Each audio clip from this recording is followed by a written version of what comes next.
Baik, halo semuanya, selamat malam ya. Jadi akhirnya tiba juga kita di penghujung materi gitu ya.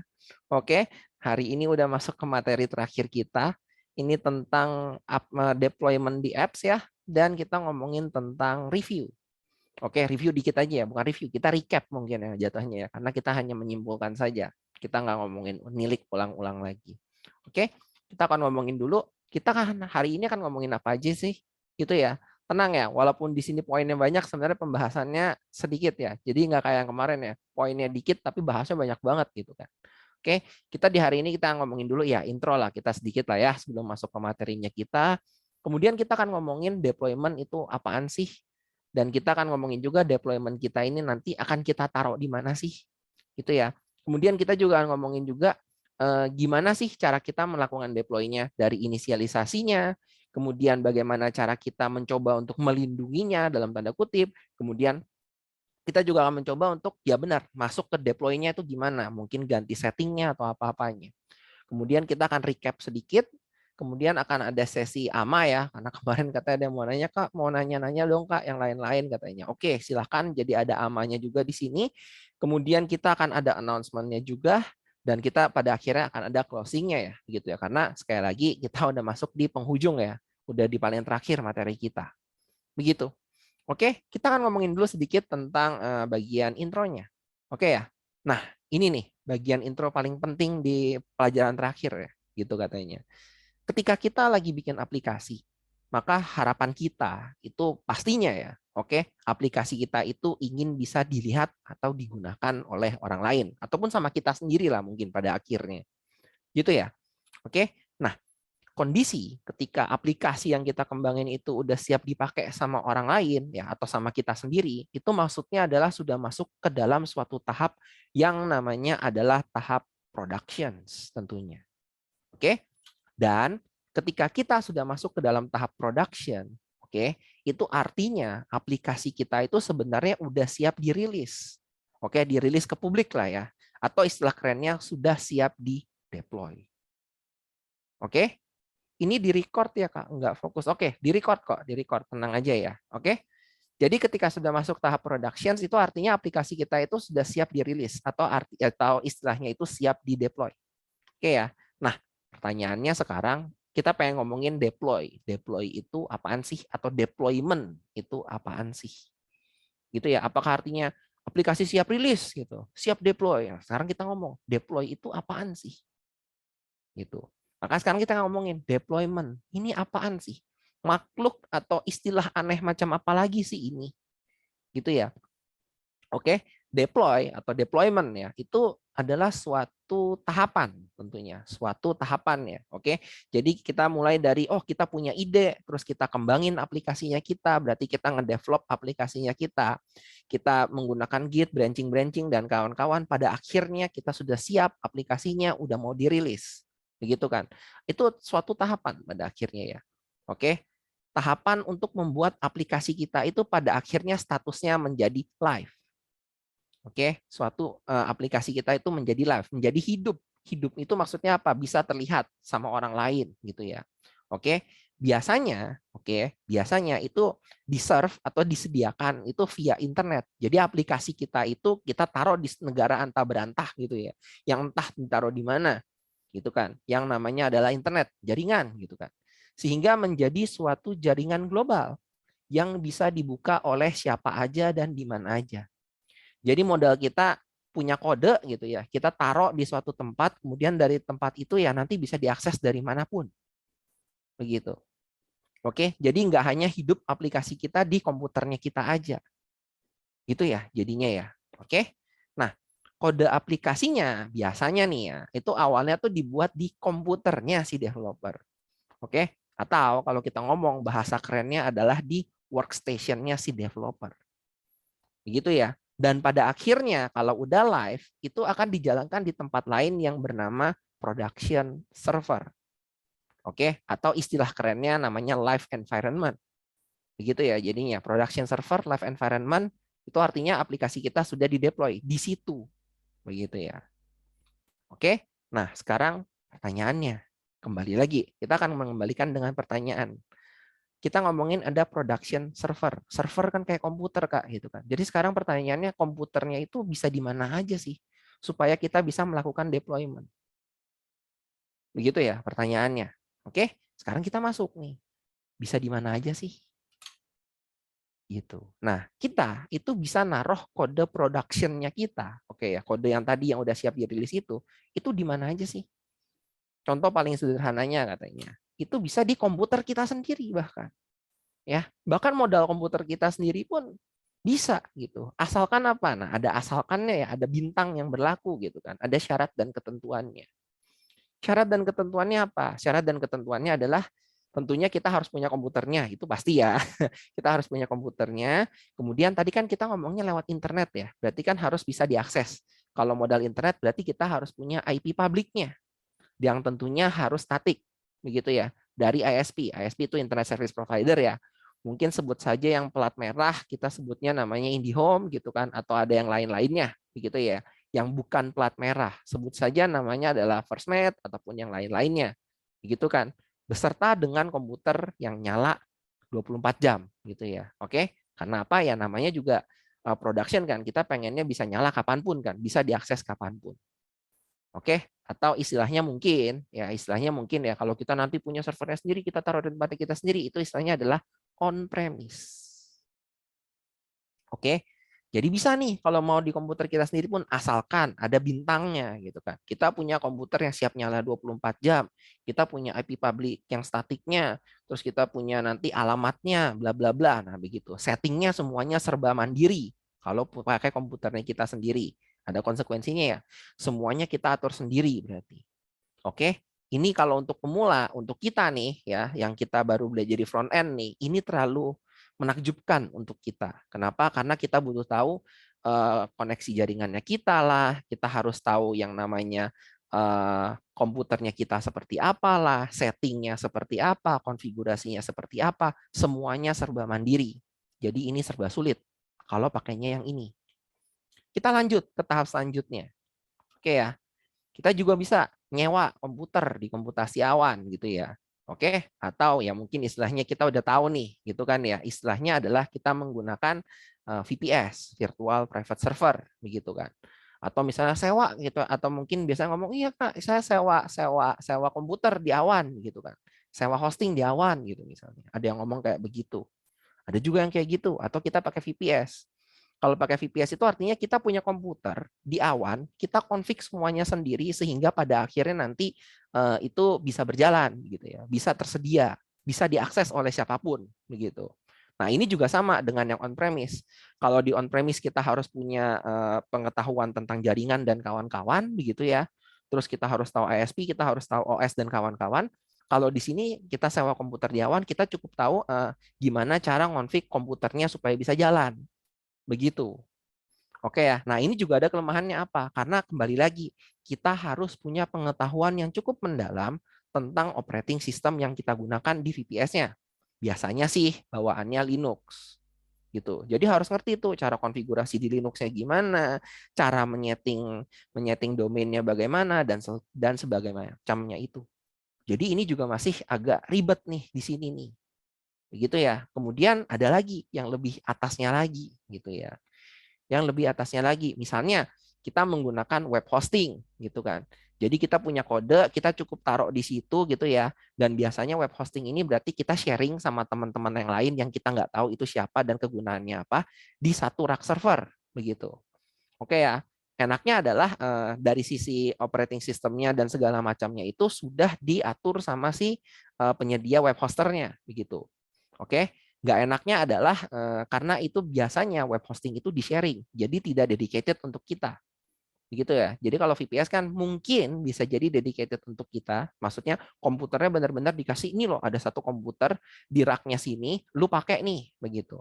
Nah, ada juga yang sharing gitu ya. Kalau VPS tuh ada yang sharing juga. Nah, kalau web hosting itu lebih enaknya lagi, bukan lebih enaknya, lebih nyaman ya ngomongnya. Lebih nyamannya lagi adalah kita nggak megang operating systemnya sama sekali. Jadi kita punya kode, kita tinggal taruh di suatu tempat tertentu, nanti tiba-tiba bisa dipakai. Oke, ini juga ada kelemahannya. Kenapa?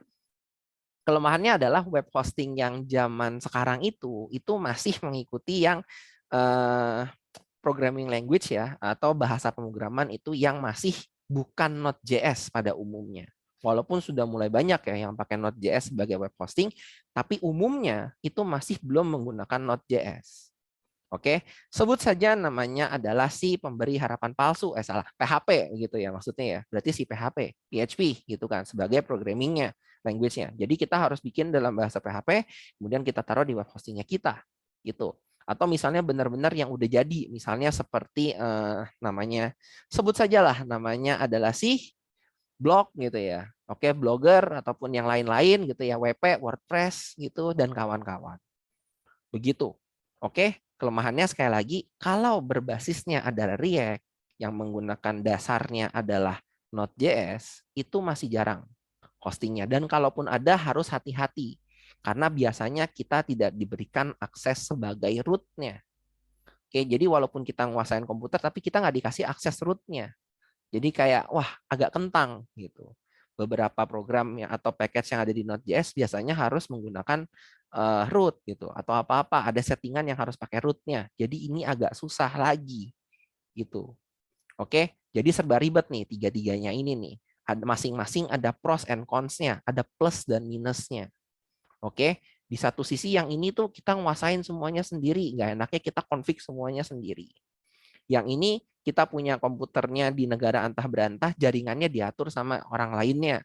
Nah, oke, ini masih harus config. Kalau ini kita bisa bawa kodenya kita, gitu ya. Kita bisa bawa kodenya kita langsung ditaruh di situ. Tapi kelemahannya ya tergantung dari kodenya harus pakai yang apa, karena dibatasin banget biasanya. Oke, dan kita lanjut lagi nih. Oke ya, dengan menggunakan suatu platform. Oke, platform yang sudah didesain untuk menyediakan server serta manajemennya secara otomatis. Oke, jadi mirip-mirip web hosting gitu ya. Tapi benar-benar kalau web hosting kan kita taruh kodenya kita terus nggak bisa di scaling. Scaling tuh maksudnya tuh ketika kita udah ngehit sampai titik tertentu gitu ya, itu kita nggak bisa naikin lagi. Begitu loh. Misalnya, wah ternyata CPU-nya udah habis nih gitu. Ternyata codingan kita sangat makan CPU. Kita mau naikin ke CPU yang lebih tinggi lagi. Nah, kalau di web hosting itu kurang bisa seperti itu. Oke, atau misalnya, oh ternyata saya taruhnya web hosting ini taruh di satu komputer. Sekarang saya pengen scaling jadi 10 komputer gitu. Nah, itu nggak bisa kalau pakai web hosting.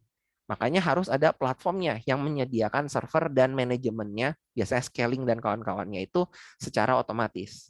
Sehingga kita cuman cukup perlu untuk bawa kode dan aplikasinya kita. Oke, jadi benar-benar bawa kode, bawa aplikasi, terus tiba-tiba bisa jalan gitu. Oke, ini yang sering dipakai di komputasi awan yang zaman kekinian, gitu ya. Atau istilah kerennya adalah kita menggunakan PaaS, Platform as a Service, gitu ya. Kalau kemarin di Firebase kita ngomongnya BaaS ya, Backend as a Service, salah satu produknya. Di sini kita pakainya PaaS, Platform as a Service, gitu ya. Contohnya apa sih Platform as a Service ini? Contohnya kalau kita buka nih, ada namanya Heroku. Oke, Heroku Cloud Application Platform. Nah, ini. Oke. Ini ada nih satu nih. Dia support apa aja nih? Node.js, Ruby, Java, PHP, Python, Go, Scala, Clojure katanya. Dan lain-lainnya. Jadi dia supportnya lumayan banyak untuk Heroku. Dan biasa Heroku ini kalau kita pengen pakai PaaS ini biasanya untuk backend ya. Jadi untuk backend walaupun bisa untuk front end juga, tapi biasanya lebih sering dipakainya kalau kita ngelihat Heroku itu untuk backend. Oke, itu pertama tadi. Kita balik lagi. Ada yang kedua. Kedua namanya adalah si Netlify gitu ya. Oke, kita nggak lihat Netlify dulu deh. Kita yang kedua dulu namanya Vercel. Vercel. Kita buka dulu. Ini develop, preview, ship katanya. Prinsipnya dia gitu kan. Oke, ini adalah suatu PaaS ya yang biasanya ini digunakan untuk apa namanya? Untuk mendeploy aplikasinya kita yang sifatnya umumnya adalah front end. Oke, jadi yang sifatnya biasanya front end pakai Node.js dan kawan-kawan, oke, kita menggunakan Vercel. Jadi udah lebih kekinian ya, yang kita pakai agak namanya adalah Vercel. Dan Vercel pun ada pricing untuk free-nya. Sama ya, Heroku tadi juga ada yang free, Vercel juga ada yang free. Oke. Nah, kemudian ada satu lagi yang akan kita gunakan di malam hari ini, namanya adalah Netlify. Oke, mohon maaf ya. Jadi kalau ada yang, Kak, kenapa nggak pakai yang Indonesia, Kak? Ada yang ABCD. Ya mohon maaf. Karena untuk zaman yang sekarang ini, yang kita tahu cukup mudah ya untuk kita bisa mendeploynya sekarang ini adalah salah satu dari tiga itu tadi, Heroku, kemudian Vercel, dan Netlify. Yang akan kita gunakan malam ini adalah yang Netlify. Gitu ya jadinya, teman-teman. Oke. Kemudian pada pembelajaran ini sekali lagi kita akan mencoba untuk deploy aplikasinya kita ini dengan PHS ya. Jadi kita pilih PHS yang bernama Netlify yang tadi kita ngomongin yang ini. Gitu ya. Oke. Jadi kalau ditanya, Kak, kenapa kita pilih ini? Nggak ada alasan apa-apa sih. Alasannya sebenarnya lebih mudah aja kalau di sini untuk kita ngoneksiin terhadap GitHub-nya. Gitu. Oke. Jadi sekarang nah Netlify, kita ngomongin tentang Netlify-nya yang bisa dibuka di tautan ini ya, halaman ini gitu ya. Bring it all together katanya kan, the fastest way to combine your favorite tools and APIs to build the fastest sites, stores and apps for the web katanya. Oke, kita bisa lihat ya di sini ada apa aja, make your workflow katanya. Gitu kan? Oke, bla bla bla bla bla bla bla bla bla. Kita kan belajarin coba untuk menggunakan cara yang kekinian ya. Karena biasanya kan kita taunya, Kak, saya taunya kalau deploy aplikasi itu di web hosting katanya. Disebut saja namanya adalah yang tadi yang disebutin itu gitu kan. Mungkin yang namanya Niaga ataupun yang lain-lainnya gitu kan. Nah, sekarang kita pengen coba nih. Ternyata banyak kok alternatif lain di antara selain itu kok gitu. Salah satunya adalah yang ini. Jadi kita coba untuk yang pakai yang lain dari yang agak lain dikit lah gitu dari yang umumnya kita tahu. Gitu ya. Jadi dia itu apa sih sebenarnya Netlify itu? Netlify itu adalah suatu platform yang dapat deploy aplikasi kita ke dalam jaringan global. Lagi-lagi ya, infrastrukturnya, config-nya itu udah dia yang atur. Gitu ya. Jadi kita benar-benar tinggal taruh bawa kode kita, config dikit aja, kemudian kita bisa pakai. Oke, dan lebih anehnya lagi gitu ya, hanya dengan bermodalkan akses Git ke source code aplikasi yang ingin dideploy, kita udah bisa deploy aplikasinya kita. Oke, jadi benar-benar modalnya itu akses Git ke source code-nya kita. Jadi Netlify minta izin, oi tolong dong saya pengen akses kodenya kamu yang ada di Git provider manapun, sebut saja GitHub. Nanti saya baca ya, kemudian saya lihat config-nya, kemudian saya akan deploy aplikasinya. Gitu. Jadi agak beda ya. Mungkin kalau teman-teman yang udah punya background dari web hosting gitu ya, udah pernah nge-develop web, wah kok beda banget ya. Biasanya saya harus bawa kode saya nge-FTP-in dan kawan-kawan. Oke, di sini bisa jadi seperti itu modalnya. Oke, kita lihat ya nanti bagaimana caranya. Oke, dan tentunya kenapa kita pilih Netlify kita udah tahu ya. Kenapa sih kok kita pilih Netlify dengan segala macam fitur-fitur itu? Bukan. Kita pilih Netlify bukan gara-gara itu. Tentunya karena Netlify ini pricing-nya cukup bersahabat. Oke, Netlify ini pricing-nya cukup bersahabat. Kalau kita lihat tentunya ada tulisan FREE begitu ya, free to get started. Oke, jadi kita bermodalnya adalah free ini tanpa butuh gesek sono sini gitu ya. Oke, dan kita bisa deploy. Begitu. Oke. Kita lihat ya di sini. Jadi dan satu lagi di sini dikasih tahu bisa untuk membuat banyak project.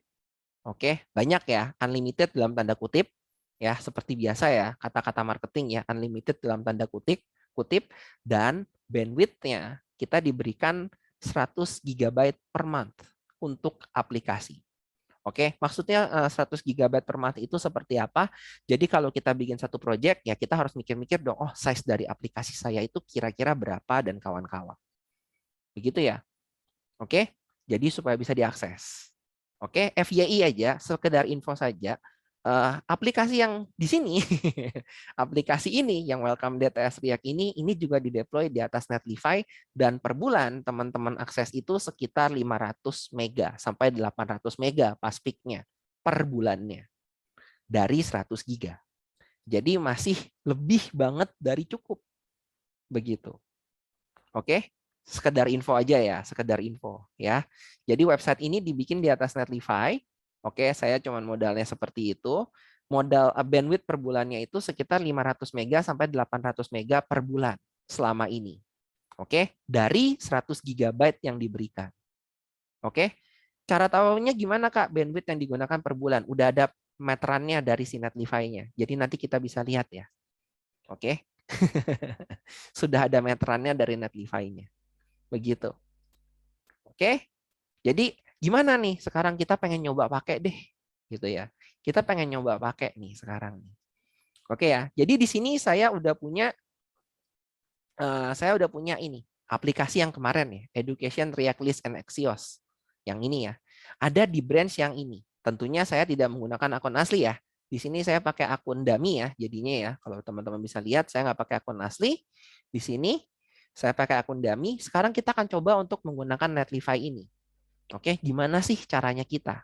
Ingat, kita di sini modalnya adalah source code-nya kita. Kita nggak punya apa-apa. Modal kita benar-benar source code-nya. Oke, kita bisa lihat ya, public, SRC, dan kawan-kawan, ini semua dari Create React App. Oke, bedanya di sini, kalau teman-teman waktu forking kodenya, itu API-nya harus masukin di sini sekarang saya udah masukin key-nya ya. Oke, jadi key-nya sudah saya masukin di sini. Oke, kalau teman-teman masih ingat ya, ada di API stmdb.js kemarin ada diminta untuk memasukkan API key ya. Nah, di sini saya udah masukin API key-nya. Oke, jadi seperti itu. Sekarang kita akan coba untuk deploy gitu ya. Biasanya deploy itu, waduh, tolong jangan sampai ada masalah gitu ya. Oke kan? Kita akan coba lihat benar gak sih masih sesusah itu untuk deploy, nah, gitu ya. Oke, kita akan login sekarang. Waktu login sekarang kalian diminta untuk memilih login with one of the following katanya. Mau pakai GitHub, GitLab, Bitbucket ataupun email. Tentunya karena nantinya saya ingin memberikan akses ke sini, pada akhirnya saya akan memilih untuk menggunakan GitHub aja deh. Gitu ya. Oke, saya menggunakan GitHub aja deh dan dia akan meminta authorize Netlify out.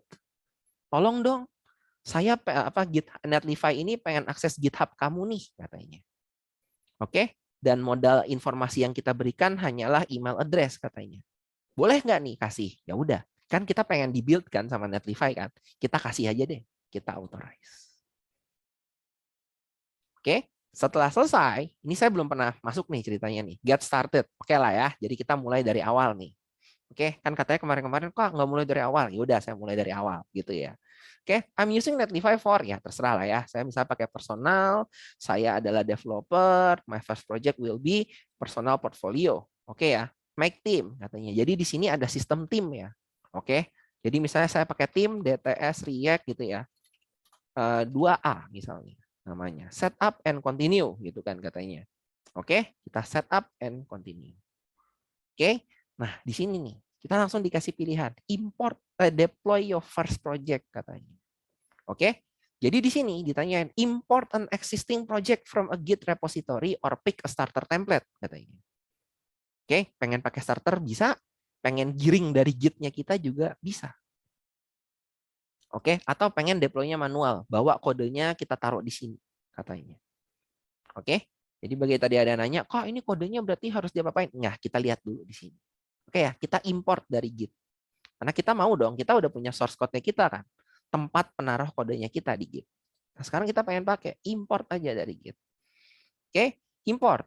Connect to your Git repo, push your code. And that's it, katanya dia. Jadi benar-benar connect ke Git, bawa kodenya, dan ya udah selesai katanya. Oke, kita nggak percaya dong gitu kan. Apalagi tim lama kan gitu kan, tim PHP yang biasanya pakai FTP bla bla bla, kodenya harus di-upload satu-satu gitu kan. Sekarang kita coba lihat, bener nggak sih? Kita coba ya, GitHub. Kita masukin nih GitHub nih, authorize sekarang. Ya harus authorize lagi ya. Kalau tadi Netlify out-nya, sekarang yang Netlify-nya would like permissions nih untuk akses repositorinya saya katanya. Oke, ya udah saya authorize lagi. Oke, authorize nih sekarang nih. Gitu ya. Saya bikin deh yang ini ya. Wah, kelihatan ada yang kelas-kelas lainnya juga. Nggak apa-apa deh gitu ya. Nah, di sini teman-teman terserah mau pilih yang mana. Apakah, wah, saya pengen kasih semuanya atau saya pilih satu-satu. Oke, di sini saya ingin untuk pilih satu-satu. Saya pilih nih satu-satu ya. Saya pilih reponya yang ini nih, Education React List and Axios katanya. Oke, katanya dia bisa read access, dia bisa read and write. Ya udah nggak apa-apa deh. Oke, kita install katanya. Oke, kemudian kita pick repositorinya. Muncul nih di sini nih. Oke, ini akun saya, dummy that can be deleted. Kemudian repositorinya adalah education, React List, and Axios katanya.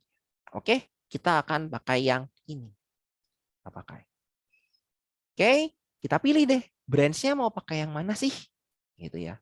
Kemarin saya pakai branch-nya adalah yang using Axios Instance. Jadi saya pengen pakainya yang nomor 4 ini. Bisa milih nih, mau branch yang mana sih yang di-deploy. Gitu ya.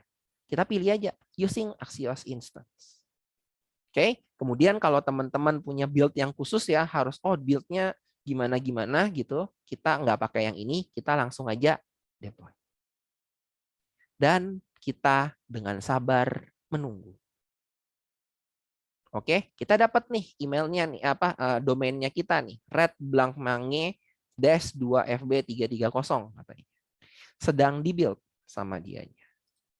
Oke, kita lihat deh, wah di-build-nya gimana sih dari dia? Nah, tuh seperti ini. Dia nge-git clone, dia nge-download, dia ini ada warning-warning dikit gak apa-apa lah ya. Oke. Kemudian ya udah kita sambil nunggu aja dengan manis. Sambil nunggu ya, kita lihat dulu apakah ada Q&A di malam hari ini. Oke, Kak, deployment itu bagian front end juga Kak atau bagian back end atau operations katanya. Karena kalau kita jadi developernya tergantung perusahaan ya. Ada perusahaan yang ya udah lu front end kan, gue udah bikinin operasionalnya, gue udah bikin kalau biasa orang operasionalnya sekarang akan membuatkan siklusnya ya. Jadi siklus pengerjaannya. Jadi teman-teman yang di front end biasanya akan nge-push code-nya ke suatu Git atau ke GitHub atau ke teman-teman yang lainnya gitu kan. Kemudian akan ada sistem yang secara otomatis akan mendeploykan kalau sudah diterima kodenya tersebut perbaikannya. Tapi ada juga yang ya tergantung perusahaan ya, kembali lagi ya. Kalau teman-teman kerjanya cuma berdua atau bertiga gitu kan, biasanya sih akan nyampur ya front end juga yang bagian untuk ngedeploy-nya. Gitu kan. Jadi kan kita harus nyari cara dong, wah gimana sih caranya saya supaya bisa deploy dengan cepat. Begitu ya. Oke, ada juga yang udah perusahaan yang gede, yang udah sadar bagian operasional dan kawan-kawan itu udah ngebikinin siklus pekerjaannya. Ya, nah itu juga udah ada yang ngomong ya, CI/CD-nya gitu ngomongnya. Tapi sekali lagi ya, ini di luar konteksnya kita ya sebagai front end-nya. Jadi kita front end ya, pada akhirnya kan kalau kita belajar front end, kita harus nambahin portfolio, ya kita harus deploy dong aplikasinya kita, gitu kan. Bener nggak? Kan kita pemula nih, nggak mungkin dong pemula, oh ya udah bikin front end, terus apa namanya dibiarin teronggok di lokal hostnya kita, nggak mungkin kan. Apalagi front end kan banyak tampilan, banyak apa-apa, banyak yang bisa di show offin orang-orang. Ya udah kita belajar deploy deh. Gitu ceritanya. Oke? Jadi itu ya pertanyaannya, semoga terjawab ya. Kak, web hosting itu termasuk PHS bukan? Oke, baik. Ini sebenarnya perdebatan ya. Oke ya. Web hosting itu secara nature-nya memang kita cukup ngegiring kodenya kita. Oke, secara alamnya kita cukup ngegiring kodenya kita, kemudian kita taruh di web hostingnya, selesai. Oke, Oke, dalam suatu terminologi itu mungkin benar adalah PaaS, Platform as a Service. Tapi ada permasalahannya. Web hosting kalau kita ngomongin komputasi awan, PaaS, Platform as a Service itu memiliki suatu kapabilitas ya, suatu kemampuan yang namanya adalah scalable atau bisa di-scaling. Nah, umumnya web hosting itu tidak scalable. Jadi kalau dikategorikan web hosting itu mungkin PaaS tapi dia tidak scalable gitu. Jadi kayak bukan PaaS lah, mungkin kita sebutnya kayak gitu aja ya. Oke, ini masih debatable ya, masih bisa didebatkan. Karena ada yang ngomong, oh web hosting itu PaaS gitu kan. Tapi selama kita ngomongin komputasi awan, platform as a service, dia harus punya kemampuan scaling dan web hosting biasanya tidak bisa scaling. Itu sih ya. Jadi kalau ditanya termasuk atau bukan, ini bisa didebatkan, bisa yes, bisa no. Oke? Kak, layanan Netlify itu bisa diberikan domain pribadi tidak, Kak? Nah, itu nanti kita akan lihat ya. Ini udah ada yang bagus nih. Udah ada pertanyaan yang cukup cukup advance ya. Oke, kita coba ya Netlify pricing. Kita lihat dulu di sini apakah kita bisa mendapatkan domain ya, custom domain namanya biasanya ya. Custom domain, custom domain, custom domain. Ada nggak sih di sini? Saya kurang tahu kalau namanya. Oke, nggak tahu. Di sini nggak ada ya. Kita akan coba lihat. Ada nggak sih nanti di dalam fiturnya ini? Jawabannya sih sebenarnya ada ya. Cuman di sini nggak ada centangannya aja nih, gitu. Oke. Jadi kalau ditanya, Kak, sebenarnya pakai Netlify itu bisa dapat domain pribadi nggak sih, Kak? Bisa pakai domain pribadi nggak sih, Kak? Bisa jawabannya. Atau istilahnya custom domain ya, bukan domain pribadi. Custom domain itu bisa nggak? Bisa. Oke, saya ada beberapa web yang saya taruh di dalam Netlify juga kok. Pakai domain sendiri. Oke? Kemudian ada pertanyaan lagi, Kak, di Netlify bisa ada koneksi ke database kayak MySQL gitu nggak, Kak? Oke, ini juga pertanyaan yang sebenarnya seharusnya sudah terjawab ketika kita mempelajari REST API. Oke, maka biasanya kalau di front end yang zaman kekinian, itu dari front end, ya dari React, itu nggak boleh langsung terkoneksi ke database. Tapi harus ada intermediary-nya, harus ada penengahnya. Penengahnya itu biasanya adalah suatu aplikasi tambahan di tengah-tengah, namanya adalah REST API. Begitu ya, API lah. Salah satunya yang kita udah pernah pelajarin REST API. Jadi React gitu ya, aplikasi berbasis React itu tidak langsung terkoneksi ke database, tapi harus berkoneksi lewat REST API tersebut. Nah, REST API tersebutlah yang nanti akan mengkoneksikannya ke database, MySQL atau Postgres dan kawan-kawan. Begitu ceritanya. Oke, jadi kalau ditanya Netlify yang biasanya front end itu bisa langsung ke database nggak sih? Maka jawabannya kurang tepat. Karena di zaman sekarang itu seharusnya dari aplikasi front end tidak boleh secara langsung ke database. Ingat, kita tidak sedang membuat aplikasi yang istilahnya monolitik ya. Monolitik kan berarti kan semuanya all in one gitu di satu tempat. Kita nggak bikin kayak gitu. Tapi di zaman sekarang tuh udah mulai kepisah-pisah. Front end ada alamnya sendiri, back end ada alamnya sendiri. Begitu ceritanya. Oke? Kak, setelah kita deploy pakai Netlify supaya bisa diakses dari browser, apakah tahap selanjutnya beli hosting lagi? Nanti kita lihat ya. Nanti kita lihat yang ini. Kita tahan dulu pertanyaan ini. Kak, jika kita akan melakukan pengembangan atau perubahan pada web kita yang sudah dideploy di Netlify, apakah nantinya harus config lagi? Nanti kita juga akan coba di sini. Oke, teman-teman? Bentar ya. Kak, berarti di Netlify ini bisa berisi front end saja ya, terus back end-nya di tempat lain. Betul, bisa seperti itu. Jadi Netlify di front end, mungkin back end-nya pakai Heroku atau pakai tempat lainnya, terus nanti bisa berkoneksi. Itu bisa seperti itu. Oke? Kak, di Netlify itu bisa pakai MySQL gratis nggak, Kak? Keingat Heroku cuma gratis Postgres. Oke. Jawabannya di Netlify memang tidak ada database ya. Oke, karena kembali lagi Netlify lebih ke front end ya.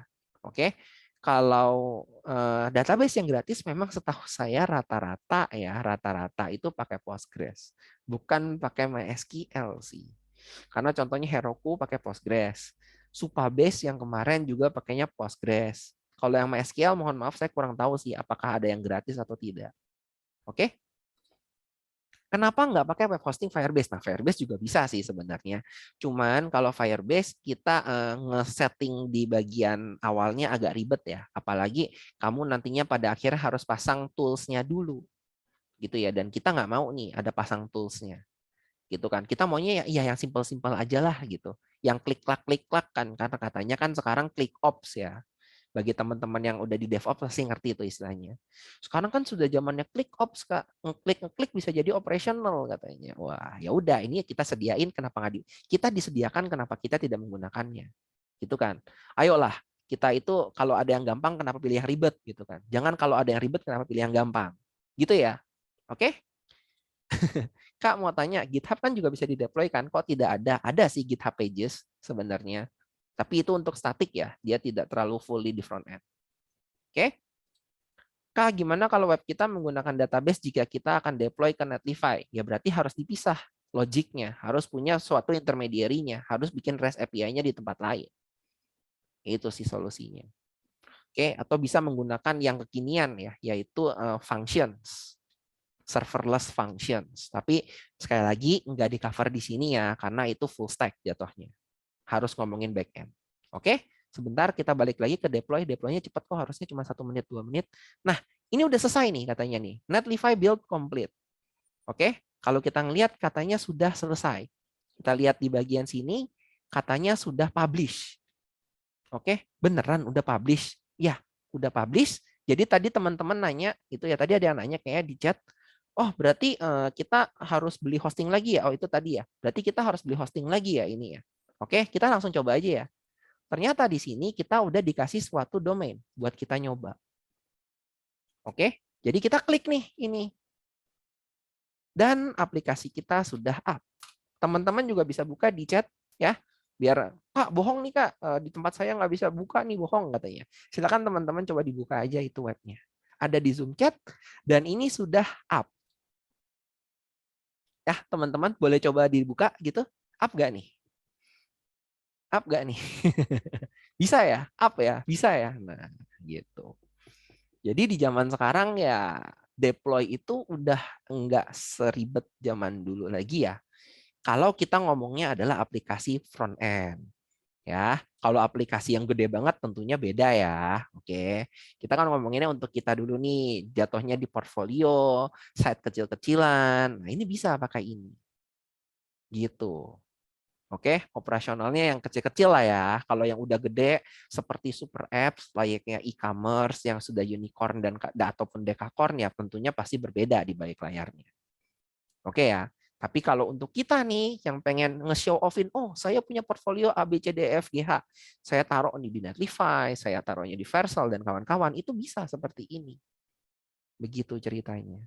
Oke, dan ini sekaligus menjawab pertanyaan yang tadi ya, berarti apakah saya butuh beli hosting lagi? Jawabannya tidak. Karena semuanya sudah disediakan infrastrukturnya, apa-apanya. Semuanya free dalam tanda bintang ya. Oke, syarat dan ketentuan berlaku. Oke, Kak, jika kita melakukan pengembangan perubahan pada web kita, nah nanti kita akan coba nih yang ini ya, oke? Nanti kita akan coba, kita harus config lagi atau enggak sih, gitu ya, oke? Kak, itu node modulnya di deploy juga ya. Nah, kita lihat ya di kode kita itu ada node modules nggak? Nggak ada ya, oke? Jadi yang ngatur itu nanti dari pihak Netlify-nya, oke? Pada Netlify-nya nanti akan pasang node modulesnya tentu saja. Kalau nggak bakal jalan ya di tempatnya si Netlify ini gitu kan. Oke, cuman gitu ya.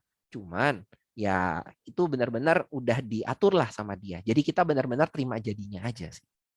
Begitu. Jadi cukup berbeda dengan kalau kita punya VPS ya. Kalau kita punya VPS kan semuanya kita harus urus sendiri. Atau kalau kita on-prem ya, kita harus semuanya urus sendiri. Tapi kalau di sini kita nggak usah urus bahkan.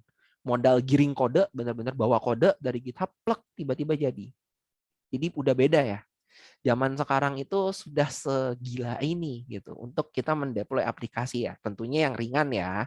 Kalau yang berat ya tentu saja urusannya berbeda gitu kan. Oke, dan FYI kalau misalnya kita pakai Firebase ataupun apapun gitu ya yang punya database langsung ya, misalnya kita pakai Firestore-nya atau apa-apa, itu bisa langsung pakai ini juga. Di Netlify pun aman. Jadi kalau ditanya, Kak, ada database, kalau database-nya MySQL, PostgreSQL, itu nggak bisa. Tapi kalau udah ada kita SDK-nya, seperti yang Firebase SDK, itu bisa langsung. Oke?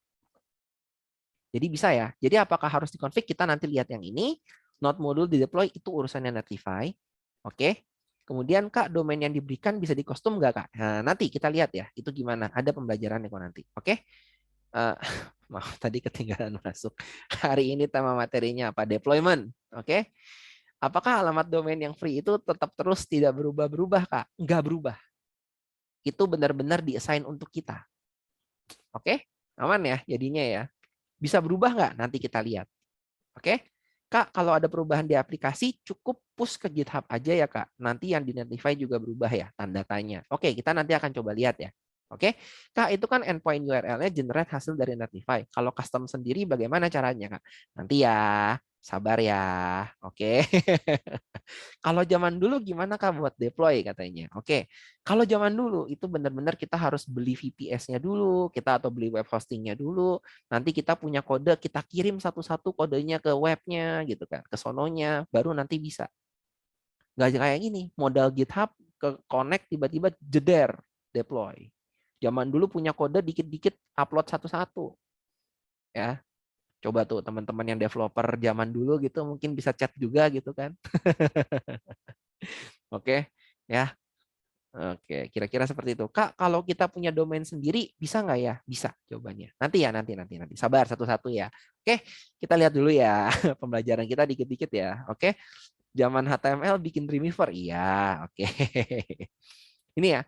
Jadi kita udah initialize project-nya, kita kita bikin akun Netlify, kita bikin project baru, kita pilih branch-nya, si main atau master atau tadi ya, kita pilih yang nomor 4 itu, dan cering, deployment pun selesai katanya.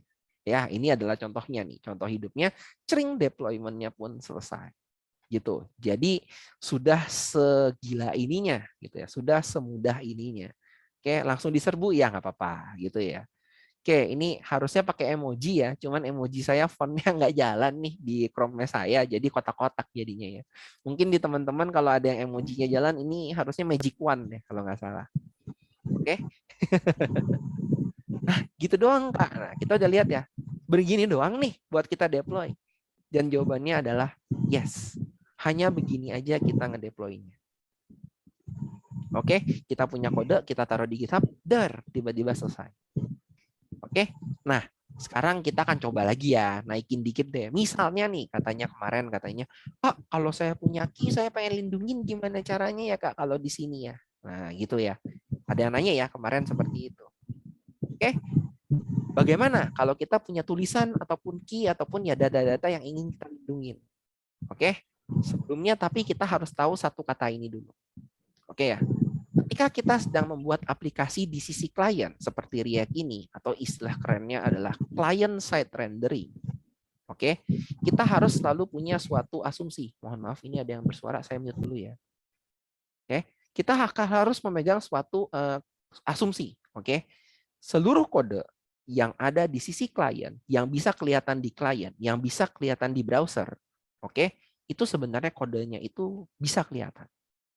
Oke, sekalipun sudah diutak-atik. Makanya itu kalau misalnya kita punya API key atau misalnya kita punya token, yaitu hati-hati aja. Pastikan kalau tokennya itu berarti token yang public, bukan token yang private, ataupun kalau key itu adalah public key, bukan yang secret key banget. Gitu ya. Karena sekali lagi biar bagaimanapun juga kalau kodenya itu ada di sisi klien, itu artinya kodenya ya bisa kelihatan. Kayak ini nih, misalnya nih, kode yang saya bikin di netlify.app ini ya, pada akhirnya kalian bisa inspect kan, teman-teman bisa inspect. Begitu. Apapun jadinya ya bisa aja diinspect. Begitu. Oke? Nah, sekarang kita akan coba nih. Kita akan coba untuk melindungi key-nya sebisa kita ya, supaya lebih susah dicarinya katanya. Oke? Maka kita punya ini nih sekarang nih. Kondisinya adalah kita punya suatu SRC, sorry di sini ya. Sorry, belum buka branch-nya. Checkout 4. Oke.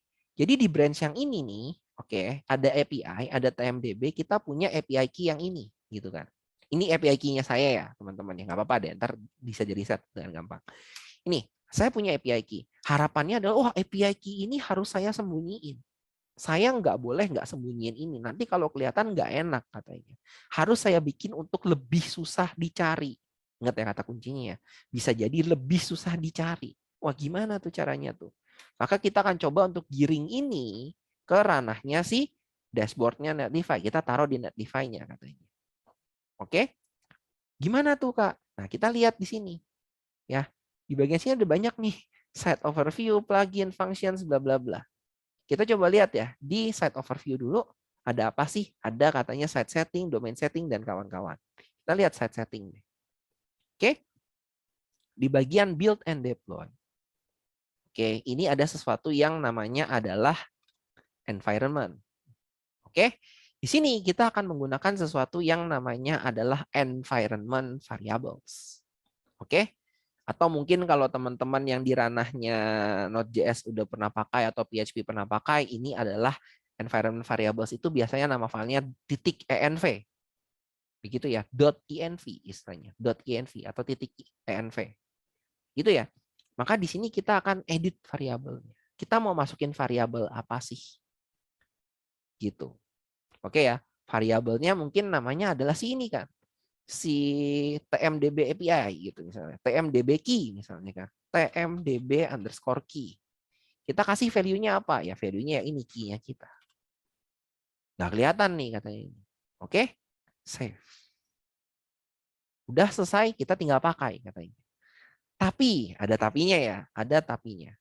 Karena kita menggunakan create React App, oke, karena kita menggunakan create React App, untuk bisa membaca environment variable, oke.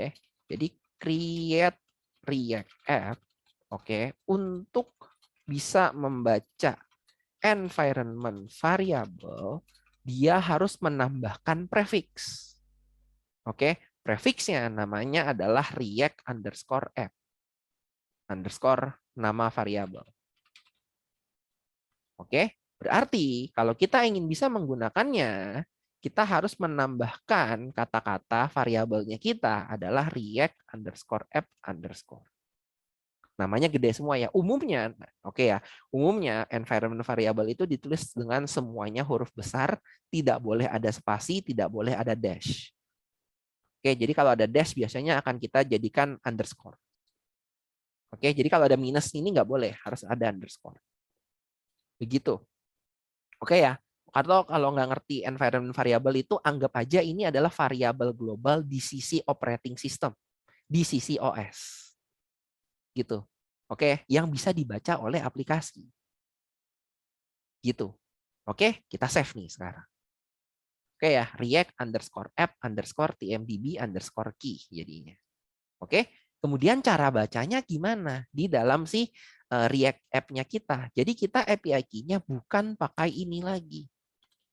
Oke ya, tapi yang akan kita gunakan namanya sekarang adalah API underscore key titik 2. Kita akan ambil dari suatu proses namanya .env nama variabelnya. Nama variabelnya tadi apa? React app tmdb key. Dah, seperti ini. Kemudian kan kita kodenya berubah nih. Kita harus ngapain nih ceritanya? Oke ya, sebelumnya disclaimer dulu ya. Saya di sini pakai akun yang berbeda untuk saya nge-push. Jadi saya nggak tahu bisa atau enggak ya. Apabila tidak bisa, berarti nanti saya akan nge-pushnya dari GitHub ya. Sebentar ya. Oke, kita coba dulu ya di sini. Bisa nggak ya? Oke, kita git add, kita git commit, itu ya. Git commit, kemudian fit change API key using environment variable. Environment variables. Kita push ya. Nggak tahu nih, pushnya diterima nggak ya? Oke, kita lihat dulu nih, push. Oke, remote rejected ya. Oke, permissionsnya denied. Oke, karena saya pakai orang yang lain nih ceritanya. Oke, jadi ditolak nih ya. Saya ganti dari GitHub aja ya kalau gitu ya teman-teman ya. Soalnya akunnya beda. Oke, bukan akun asli kan ceritanya. Teman-teman kalau misalnya pengen buka semacam VS Code gitu ya di dalam GitHub, oke, tapi nggak bisa ngejalanin ya dalam tanda kutip ya nggak bisa jalanin, itu teman-teman bisa tekan tombol titik dot di sini. Jadi buka browser ini, buka web buka bagian yang mana gitu ya, buka repo yang mana, kemudian teman-teman tekan titik, oke, nanti akan dibukakan GitHub web editornya. Jadi saya ngedit di sini ya teman-teman ya. Oke, ini adalah versi web. VS Code versi webnya. Oke, kelemahannya kalau pakai ini kita nggak bisa jalanin aplikasi kita ya. Jadi khusus untuk ya kalau kita pengen ganti kode aja ya. Oke, ganti kode dikit-dikit lah, tipis-tipis itu bisa pakai kayak begini. Oke, jadi ya ngoding on the web itu sudah bisa banget ya zaman sekarang. Oke, oh, baru tahu katanya. Baik, ini kita ganti ya kodenya ya teman-teman ya. Kita ganti satu baris ini, kita ganti ya API underscore key, kita berubah jadi proses.env, oke, proses titik env titik yang tadi ya, React app, tadi namanya apa? Saya lupa, sebentar, tmdb key. Oke, kita auto save ya di sini ya, ada koma, auto save, kemudian kita tinggal commit di sini, buka commit ya, kita fill, kita tulis aja nih message-nya mau apa ya tadi. Changing API key to use changing API key gitu aja ya to environment variables. Oke, kemudian kita control enter gitu ya buat commit atau tekan tombol centang dan changes-nya langsung terjadi. Oke, kemudian kita kalau pengen balik gimana? Dev-nya kita ganti ke .com. Udah kita balik. Dan kita lihat di sini SRC-nya 13 detik yang lalu. Artinya saya udah komit tuh perubahan yang tadi. Oke. Nah, Gitu ya jadinya ya. Kemudian kita lihat lagi di kodenya kita sekarang. Tadi kan kita ada perubahan ya di kodenya kita ya. Maka kita lihat dia building lagi. Fit changing API key to environment variables. Jadi setiap kali kita nge-push ke GitHub pada branch tersebut, maka dia akan auto redeploy perubahannya. Oke? Jadi bagi yang kaget ya, oke, siap-siap kaget ya, karena memang deployment itu di zaman sekarang itu sudah sebegini hebohnya, begitu. Jadi bagi teman-teman yang masih menggunakan web hosting untuk Node.js, saya sarankan tolong banyak alternatif lainnya. Oke? Semudah itu tanda tanya WKWK. Betul. Ya. Betul sekali. Oke? Luar biasa katanya. Bye-bye FileZilla. Betul ya. Bagi yang masih menggunakan FTP, FileZilla ya. Selamat, Anda sudah tahu. Begitu. Oke, teman-teman. Tapi kembali lagi ya, ini yang berbasis Node.js ya. Kalau untuk yang berbasis PHP atau Golang, saya mohon maaf, saya tidak punya kapabilitas untuk menyatakan kalau Netlify itu bisa menggunakan hal itu. Oke, ya, yang pakai WinSCP biar lebih aman dari FileZilla katanya. Yes, betul. Ya, kita lihat ya, kita refresh. Harusnya building ini 1 menitan kok biasanya. Udah publish ya. Sudah publish dan kita kalau lihat lagi perubahannya, itu perubahannya sudah menggunakan kodenya yang berbasis API key tadi. Dan tetap jalan aja ya, tetap bisa ke fetch ya. Artinya apa ya? Tadi API key-nya udah menggunakan yang itu. Itu kodenya udah perubahan terakhir. Oke, jadi ya deploy itu sekarang sebegitunya, sudah berbeda ya zamannya ya. Begitu. Oke. Untuk deploy aplikasi berbasis Node.js ya ada Heroku yang pakai GitHub. Heroku-nya dikoneksiin ke GitHub, bisa juga seperti itu. Oke, kita kembali lagi ke Q&A dulu. Kak, jika kita melakukan pengembangan perubahan web, nah, apakah nantinya harus konfigurasi lagi? Tadi sudah terjawab ya. Jawabannya adalah cukup ganti kode kita, push ke GitHub-nya lagi, dan otomatis kedeteksi dan ke build ulang. Oke, terjawab ya pertanyaan ini. Jadi nggak ribet ya.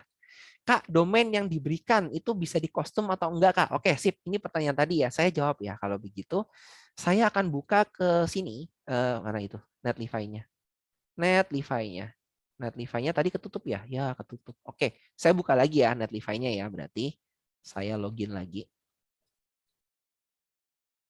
Oke, saya login lagi. Di sini, oke, di sini nih, pilih site yang ini ada site setting. Oke, di site setting ini ada change site name. Oke, misalnya nih kita pengen bikin nih DTS, React, List, dan Axios. Kita save. Oke, maka sekarang namanya sudah berubah menjadi DTS, React List, dan Axios. Dan Netlify app-nya pun sekarang kalau kita lihat domainnya sudah berubah. Oke, kalau kita buka lagi sekarang di yang sini jadinya nggak bisa kebuka. Malah bisa kebukanya harus pakai yang baru. Perubahannya instan. Oke, perubahannya instan. Jadi teman-teman sekarang kalau buka harus ke sini. Jadi bagi teman-teman tadi nanya ya Kak, saya custom domainnya gimana Kak? Pakai yang Netlify app pun sebenarnya udah bisa. Tapi kalau misalnya nggak cukup, pengen punya domain sendiri juga bisa. Oke? Jadi kalau pengen custom nih namanya, tentunya nggak boleh ada yang duplikat ya. Jadi kalau saya udah pakai yang ini, teman-teman nggak bisa pakai ini lagi gitu. Oke? Sebentar saya minum dulu. Oke, jadi kayak gini ya teman-teman. Jadi untuk yang site name DTS React ini tinggal change site-nya aja, ganti namanya dan sudah bisa digunakan. Oke, tapi tetap ya domain belakangnya tetap .netlify.app gitu kan. Oke, kalau misalnya Kak, saya pengen punya custom domainnya sendiri. Saya udah punya custom domain, misalnya namanya adalah dtsreact.com gitu misalnya atau .id gitu kan. dts-react-2022.id misalnya. Saya pengen ganti gimana caranya? Bisa nggak sih Kak? Kayak gitu ya. Oke, maka sebenarnya bisa-bisa aja gitu kan. Mau transfer set kan ini buat kayak yang lain ya. Oke, saya lupa di bagian mana ya, tapi ada kok bagian sininya build-nya kah atau di mana ya? Saya pakai sih sebenarnya, cuman saya lupa pakai di mana. Soalnya ya sekali kan cuma sekali deploy ya, sekali deploy habis itu domain management, sorry. Di domain management ini ada custom domain, kita tinggal add aja, kita mau pakai custom domainnya kemana. Tapi tentunya ya bagi teman-teman yang udah punya domain pasti harus tahu bahwa harus nge-DNS-innya gimana bla bla blanya gitu kan ya. Oke, ini teman-teman harus pada akhirnya akan nulis, kemudian verify sendiri, kemudian config lagi ya. Oke, tentunya kalau config harus sendiri ya. Itu udah jadi suatu keharusan lah ya. Kalau front end atau back end atau operasional atau apa-apa, pengen punya domain custom, ya itu harus bisa ngeditnya mandiri. Itu karena keharusan ya, masalah privasi soalnya. Jadi harus diurus sendiri. Gitu. Oke? Jadi tinggal buka domain management, kemudian add custom domain. Dan tentunya ketika kita menggunakan custom domain itu pun bisa jadi sudah mendapatkan HTTPS-nya. Oke? HTTPS sertifikatnya itu bisa jadi ya itulah. Harus ada nih ya HTTPS-nya. Tapi kalau misalnya beli domain langsung dari beberapa tempat tertentu ya, sebut saja namanya, saya sebut merek ya, oke, mohon maaf, sebut saja namanya Google Domains atau apa-apa, itu biasanya akan diberikan TLS-nya itu bisa jadi yang something free gitu ya. Oke, karena syaratnya ya, syarat HTTPS itu harus punya sertifikat. Gitu ceritanya teman-teman. Ya, kalau kita pakai domain yang diberikan oleh Netlify, auto HTTPS. Jadi yang ini nih, kalau kita ketik nih, itu depannya udah HTTPS.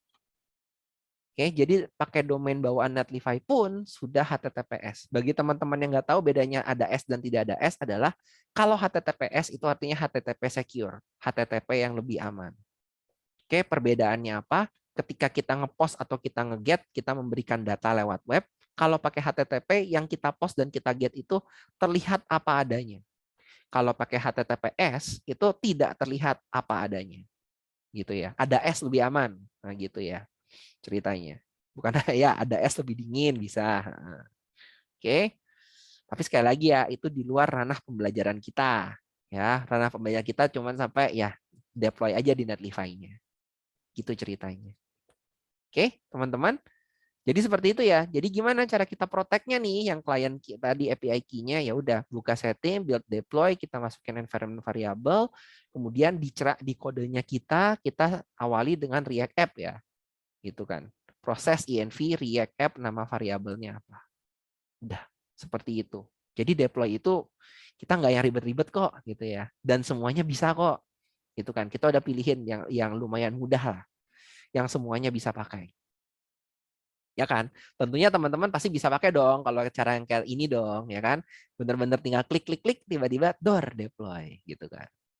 Ya, aplikasi key-nya sudah disembunyikan. Kemudian yang ini deploy tadi pengen ganti nama ya. Itu tadi kita juga udah ganti namanya. Deploy-nya pun selesai sampai di sini. Q&A tadi di mana ya? Tertutup ya? Oh, belum. Oke. Oke, jadi domain yang diberikan bisa custom. Tadi udah lihat didemokan bisa jawabannya. Kalau ada perubahan, push ke GitHub di Netlify berubah. Iya, tadi kita udah demoin ya.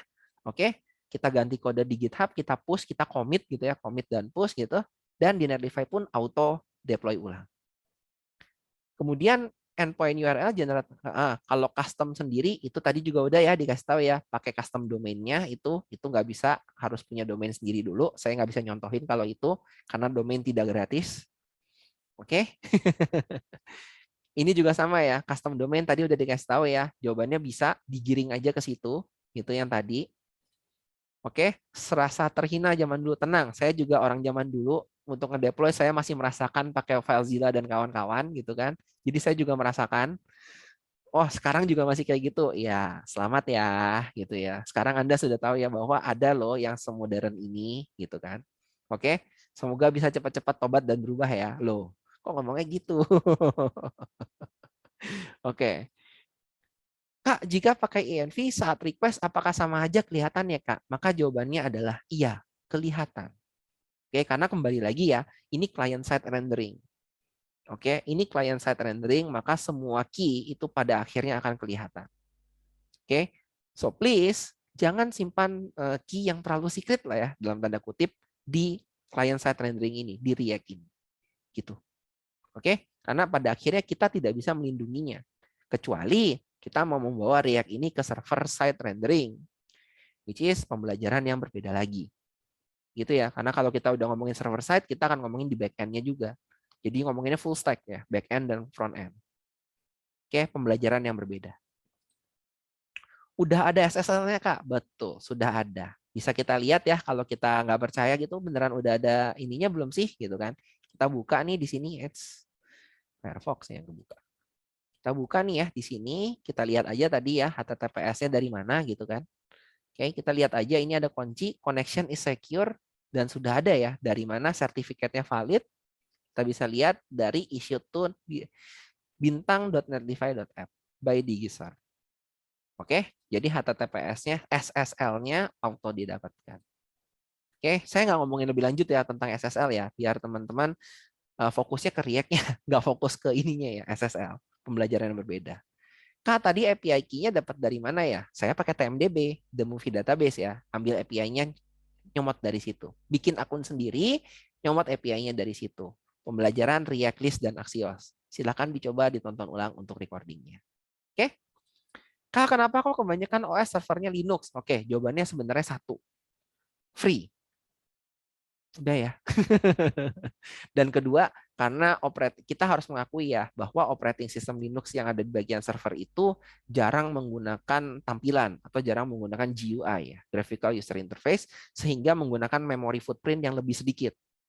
Windows pun ada sebenarnya, Windows Server ya, yang bisa jadi tidak ada GUI-nya, tidak ada tampilannya, tapi memory footprint-nya itu lebih gede. Footprint itu maksudnya tuh kalau kita buka gitu RAM-nya kepakainya berapa, itu akan jauh lebih gede di Windows. Makanya kalau ditanya kenapa OS-nya servernya Linux kebanyakan, satu gratis, kedua memorinya kecil.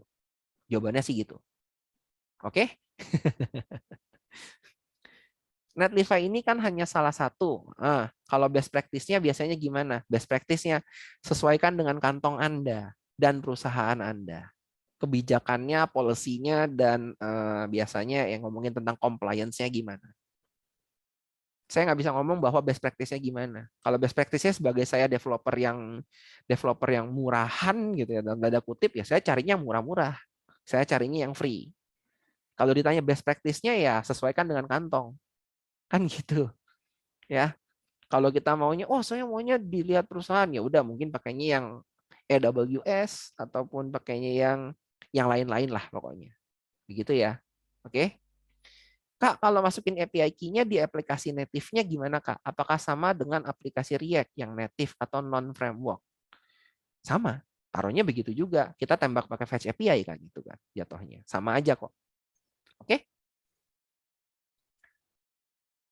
Kak, kalau masukin API key-nya pakai Webpack apakah bisa? Ini sebenarnya bisa-bisa aja jawabannya. Tapi kembali lagi pada akhirnya Webpack atau Create React App, ya Create React App kan di bawahnya underlying-nya adalah Webpack ya.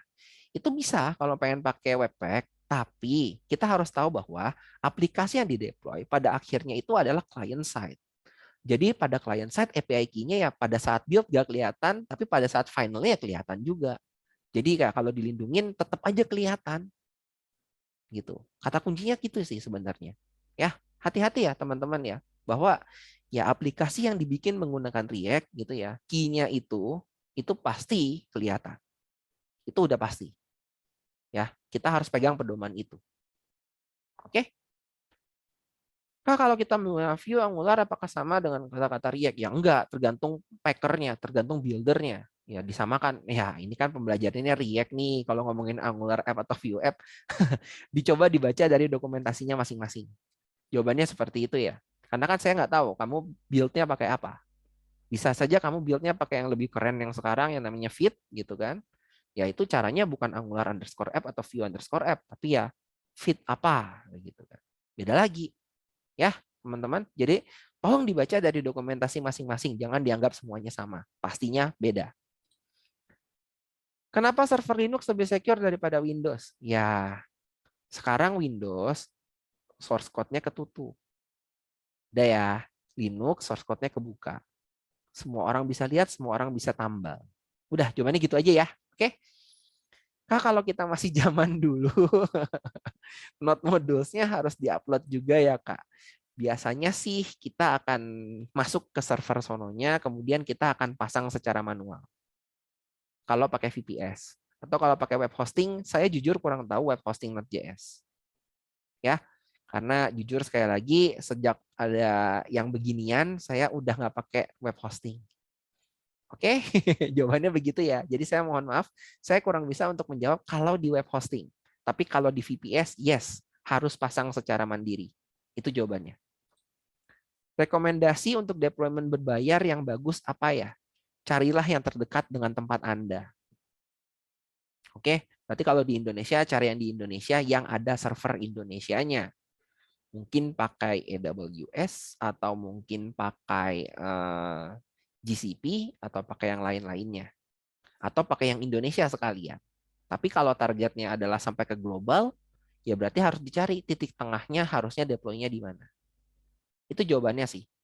Oke, nggak bisa saya ngomong yang bagus itu apa, karena semuanya tergantung dari target pasar yang Anda tuju. Itu jawabannya. Oke, kalau kamu regionnya di EU, ya jangan taruhnya di Indonesia. Lemot nanti pada orang ngomongnya. Kan gitu. Karena ya jarak berbanding lurus dengan berbanding lurus dengan kecepatannya gitu kan. Maksudnya kalau kita EU kita taruhnya di Indonesia ya berarti orang EU yang akses di Indo akan berasa pelan gitu.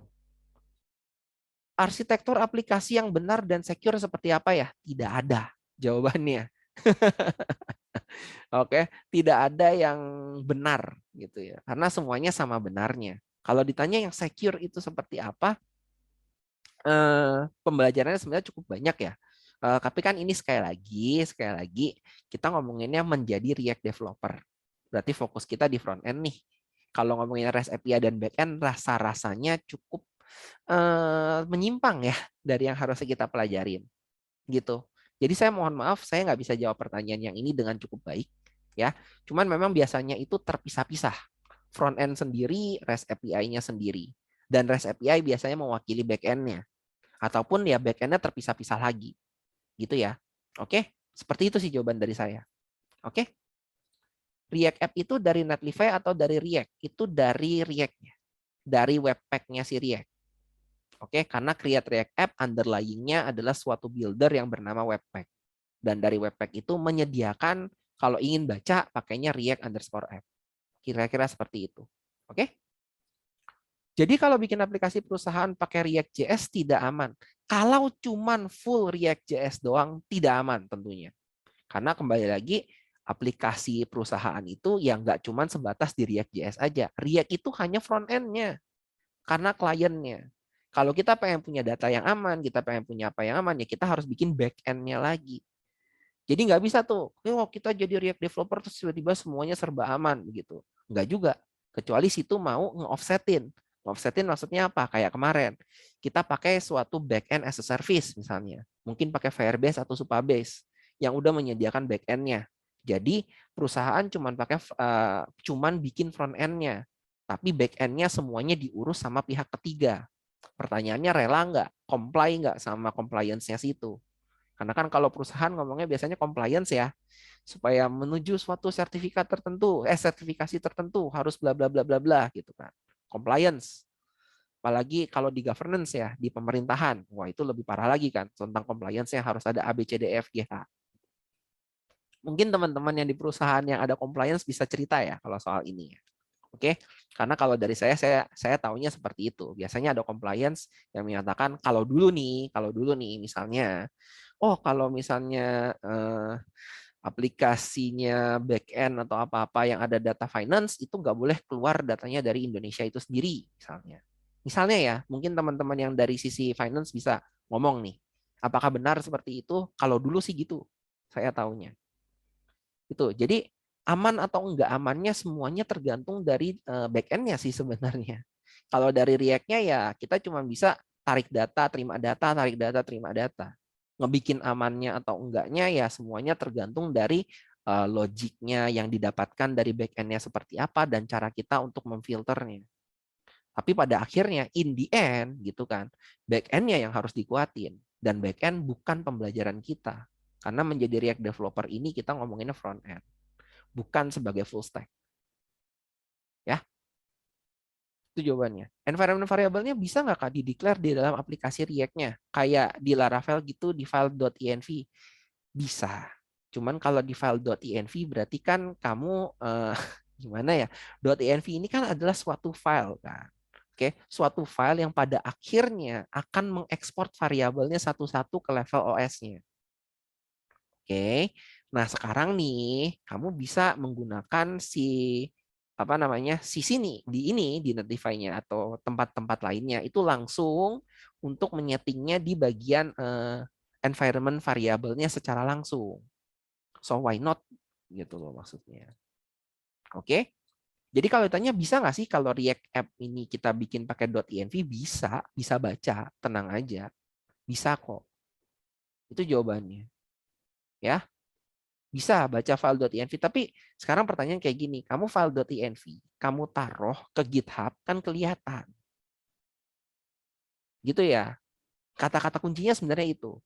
Bagaimanakah caranya kita untuk menggunakan environment variables gitu ya di apa namanya di level deployment itu kita nggak ngomongin development. Kalau development mungkin benar pakai .env. Cuma kalau ada production, masa kamu mau pakai .env? Kelihatan as it is sebagai plain text? Enggak banget dah. Kan gitu. Ya, pakai CloudFront biar nggak lemot. Ya, oke, ada yang ngomongin CDN dan kawan-kawan. Berarti kamu harus nge-offsetin lagi, ada arsitekturnya lagi yang kamu harus pelajarin. Yes, betul. Cache itu hit and miss ya. Hati-hati. Ini kenapa tumben pada OpenCamp? Karena memang diminta ya. Hari ini udah terakhir katanya, jadi minta OpenCamp. Titik. Apakah semua penyedia layanan hosting menyediakan untuk React.js? Sebenarnya bukan React.js ya, sebenarnya Node.js-nya. Oke, kalau ada contohnya apa? Kayaknya tadi udah disebutin deh. Ayo, tadi masuknya kapan nih, gitu kan? Kayak tadi udah disebutin ada yang lain-lainnya. Yang tadi disebutin PAS itu hampir semuanya support kok untuk Node.js. Begitu. Oke? Apa sudah menjadi front end dev? Apakah kita juga harus tahu back end dev? Soalnya kata teman kerja front end, tapi kita kerja malah jadi full stack. Tergantung oportunitas yang diberikan perusahaan tersebut. Jawaban saya cuma seperti itu. Oke? Karena ketika kita ngomongin back end itu suatu dunia yang sangat berbeda dari front end. Ya, kalau Anda mau jadi superhuman, ya boleh belajarin dua-duanya. Tapi ingat kata-katanya ya, Jack of all trades is a master of none. Oke, ketika kamu bisa semua, kamu nggak bisa apa-apa. Kamu tidak menguasai apa-apa, begitu ya. Oke, hati-hati. Anda mau jadi generalis atau mau jadi spesialis? Oke ya, ini ngomongnya udah kerja. Saya nggak mau ngomongin lebih lanjut ya kalau ini ya. Sorry. Maaf, ke distract. Oke? Kalau seperti WhatsApp itu teknologi front end-nya menggunakan React.js kan ya Kak? Saya kurang tahu ya kalau untuk WhatsApp. Oke?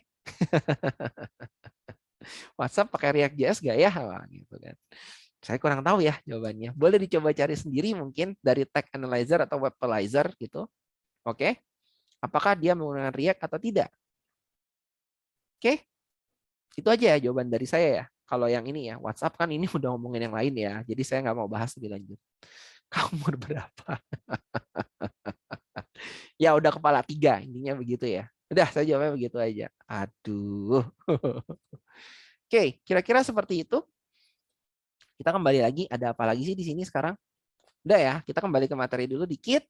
Deployment-nya udah habis, kita udah nggak ada apa-apa lagi. Kita akan masuk ke recap. Nah, recap nih ya. Jadi sebelum kita nutup materinya kita. Oke ya, sebelum kita nutup materinya kita akan coba lihat ya. Sebenarnya kita udah belajarin apa aja sih selama ini. Itu ya. Yang pertama, dan mari kita highlight. Apa aja yang lumayan penting untuk menjadi developer React-nya. Oke, yang pasti Git. Git itu udah wajib banget di zaman sekarang. Ya, jangan sampai kita ngomong, oh saya udah pakai Git. Iya, semuanya di init di tempatnya saya, nggak pakai provider. Wah, itu sama aja bohong. Gitu ya. Oke, minimal gimana caranya nge-inisialisasi project, gimana caranya nge-create branch, dan gimana caranya nge-commit and push to Git provider. Macam GitHub. Oke, kalau bisa ya sampai nge-merge ya. Kalau ada konflik bisa sampai di-merge lagi. Oke, kira-kira seperti itu. Itu pertama. Yang kedua, kita ngomongin tentang JavaScript-nya. Apa aja sih yang harus kita benar-benar tahu nih dari JavaScript-nya? Looping dan kawan-kawan itu udah pasti, ya itu udah di luar lah. Itu semua bahasa pemrograman harus tahu, ya kan? Tapi yang penting yang harus kita fokuskan di sini adalah arrow function itu wajib. Oke, karena memudahkan kita banget kalau tahu gitu ya, dan banyak kode arrow function yang udah auto return. Jadi kita harus tahu ngebedainnya gimana. Oh, ini ada kata-kata return, oh ini nggak ada kata return. Itu benar-benar harus tahu banget. Yang kedua adalah scope, batasan-batasannya ya, minimal local scope, global scope kita harus tahu, gitu kan, inner function, outer function dan kawan-kawan. Closures ini yang menjadi pembatasannya kita ya di dalam React itu benar-benar pakai closure banget. Kalau kita udah tahu kode-kodenya, kok ada fungsi di dalam fungsi, terus fungsi yang ini bisa jalan berkali-kali dan kawan-kawan, itu closure-nya ada di dalamnya. Oke. Kemudian ada array manipulation, itu wajib banget. Apalagi map. Waduh, kita nggak usah ngomong lagi ya, map itu dipakai buat apa gitu kan. Kita pakai buat nge-looping datanya kita, buat jadi suatu komponen di dalam React, itu benar-benar harus pakai map. Ya kan? Itu kepake banget, map itu kepake banget. Filter juga kita butuh lah ya, untuk jadi batasan-batasannya kita, gimana caranya ngefilter, dan untuk mencari pakai find. Oke, 3 ini sangat penting di dalam React. Maka ya tolong, kalau memang misalnya kurang ngerti, dipelajari. Kemudian string dan variabel itu udah wajib ya, tentang split. Gimana caranya nge-split string. Oke. Dan gimana caranya nge-uppercase atau lowercase string. Kemudian kita akan ngomongin tentang sesuatu yang namanya template literal. Yang pakai backtick itu. String literal ya, atau template literal. Yang pakai backtick itu. Itu udah hukum wajib kita pakai sebenarnya. Nggak diajarin memang. Tapi kita tahu dan itu harus dipakai. Oke. Kemudian yang lebih pasti lagi, JavaScript-nya kita udah pakai banget dari kemarin. Itu adalah callback. Ya kan? Callback suatu fungsi yang di dalam parameternya terima fungsi lagi. Kepake banget. Kemudian promise dan async await. Dua ini nggak bisa dipisah. Kenapa? Karena kadang-kadang ada kode berbasis promise, kadang-kadang ada kode berbasis async await. Padahal keduanya sama aja, bisa dibolak-balik. Jadi dua-duanya ini wajib tahu. Nggak boleh cuma tahu satu. Oke, itu kira-kira seperti itu untuk Git-nya, untuk JavaScript-nya. Oke, kemudian kita akan masuk recap selanjutnya, kita ngomongin tentang React-nya. React-nya itu yang harus kita fokusin, sebenarnya itu di mana sih? Adalah di initialize-nya, pakai cerak tuh gimana sih? Itu udah wajib ya. Kalau enggak, gimana caranya kita mau bikin aplikasi berbasis React, gitu kan? Karena official-nya pakai cerak, create React App, atau mungkin teman-teman udah ada yang nyoba-nyoba pakai yang lain, pakai Vite dan kawan-kawan, nggak masalah, yang penting bisa inisialisasinya. Yang kedua itu JSX-nya, gimana cara kita ngedeclare-nya dan gimana cara kita pakainya. Oke, itu yang penting. Kemudian yang ketiga, functional component.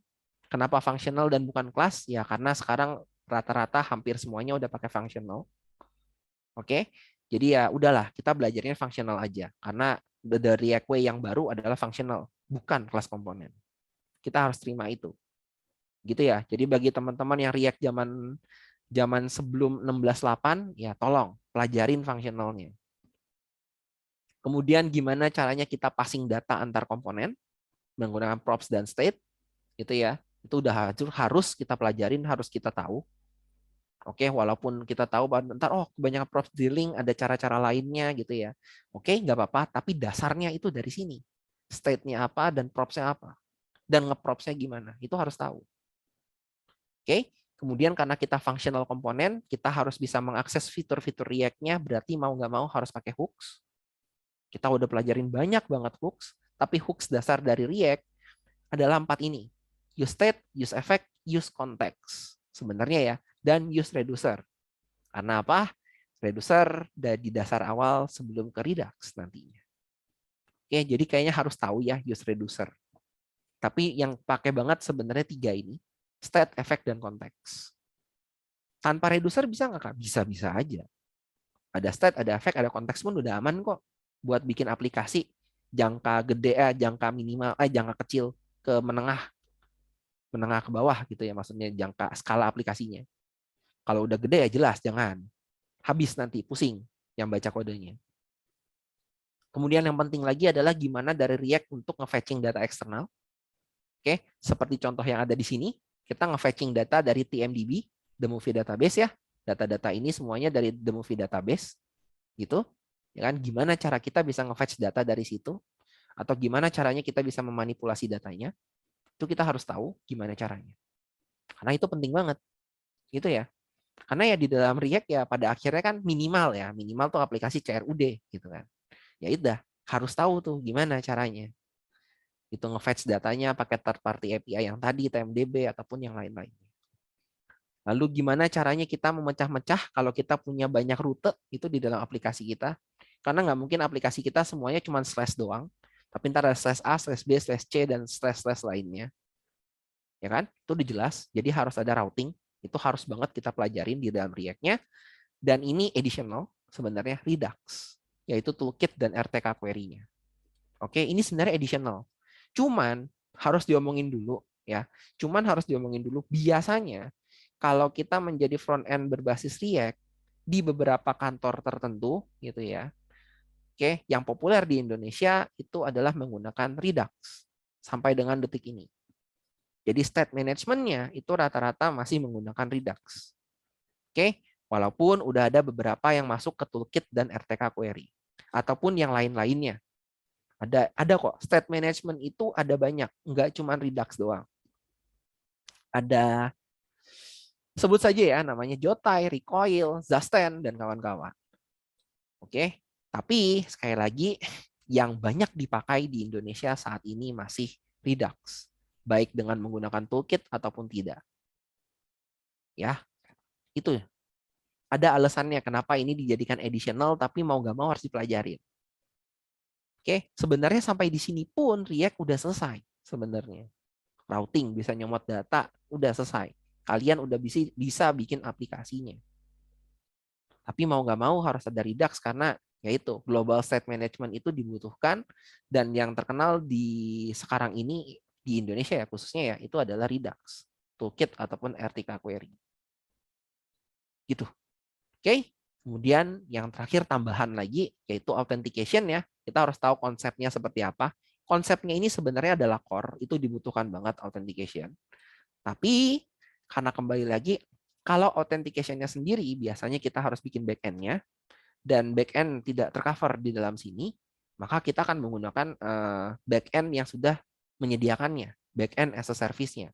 Yaitu di sini kita pakainya Firebase. Jadi kita minimal harus tahu, oh pakai Firebase Authentication itu gimana. Gitu. Ya, jadi yang kita pelajarin selama ini adalah ini. Dan ini semua itu sebenarnya bagian yang penting dan menjadi satu kesatuan. Begitu. Oke, jadi ceritanya seperti itu ya teman-teman. Jadi kalau ada yang nanya, wah ini gimana, bla bla bla, ya seperti inilah.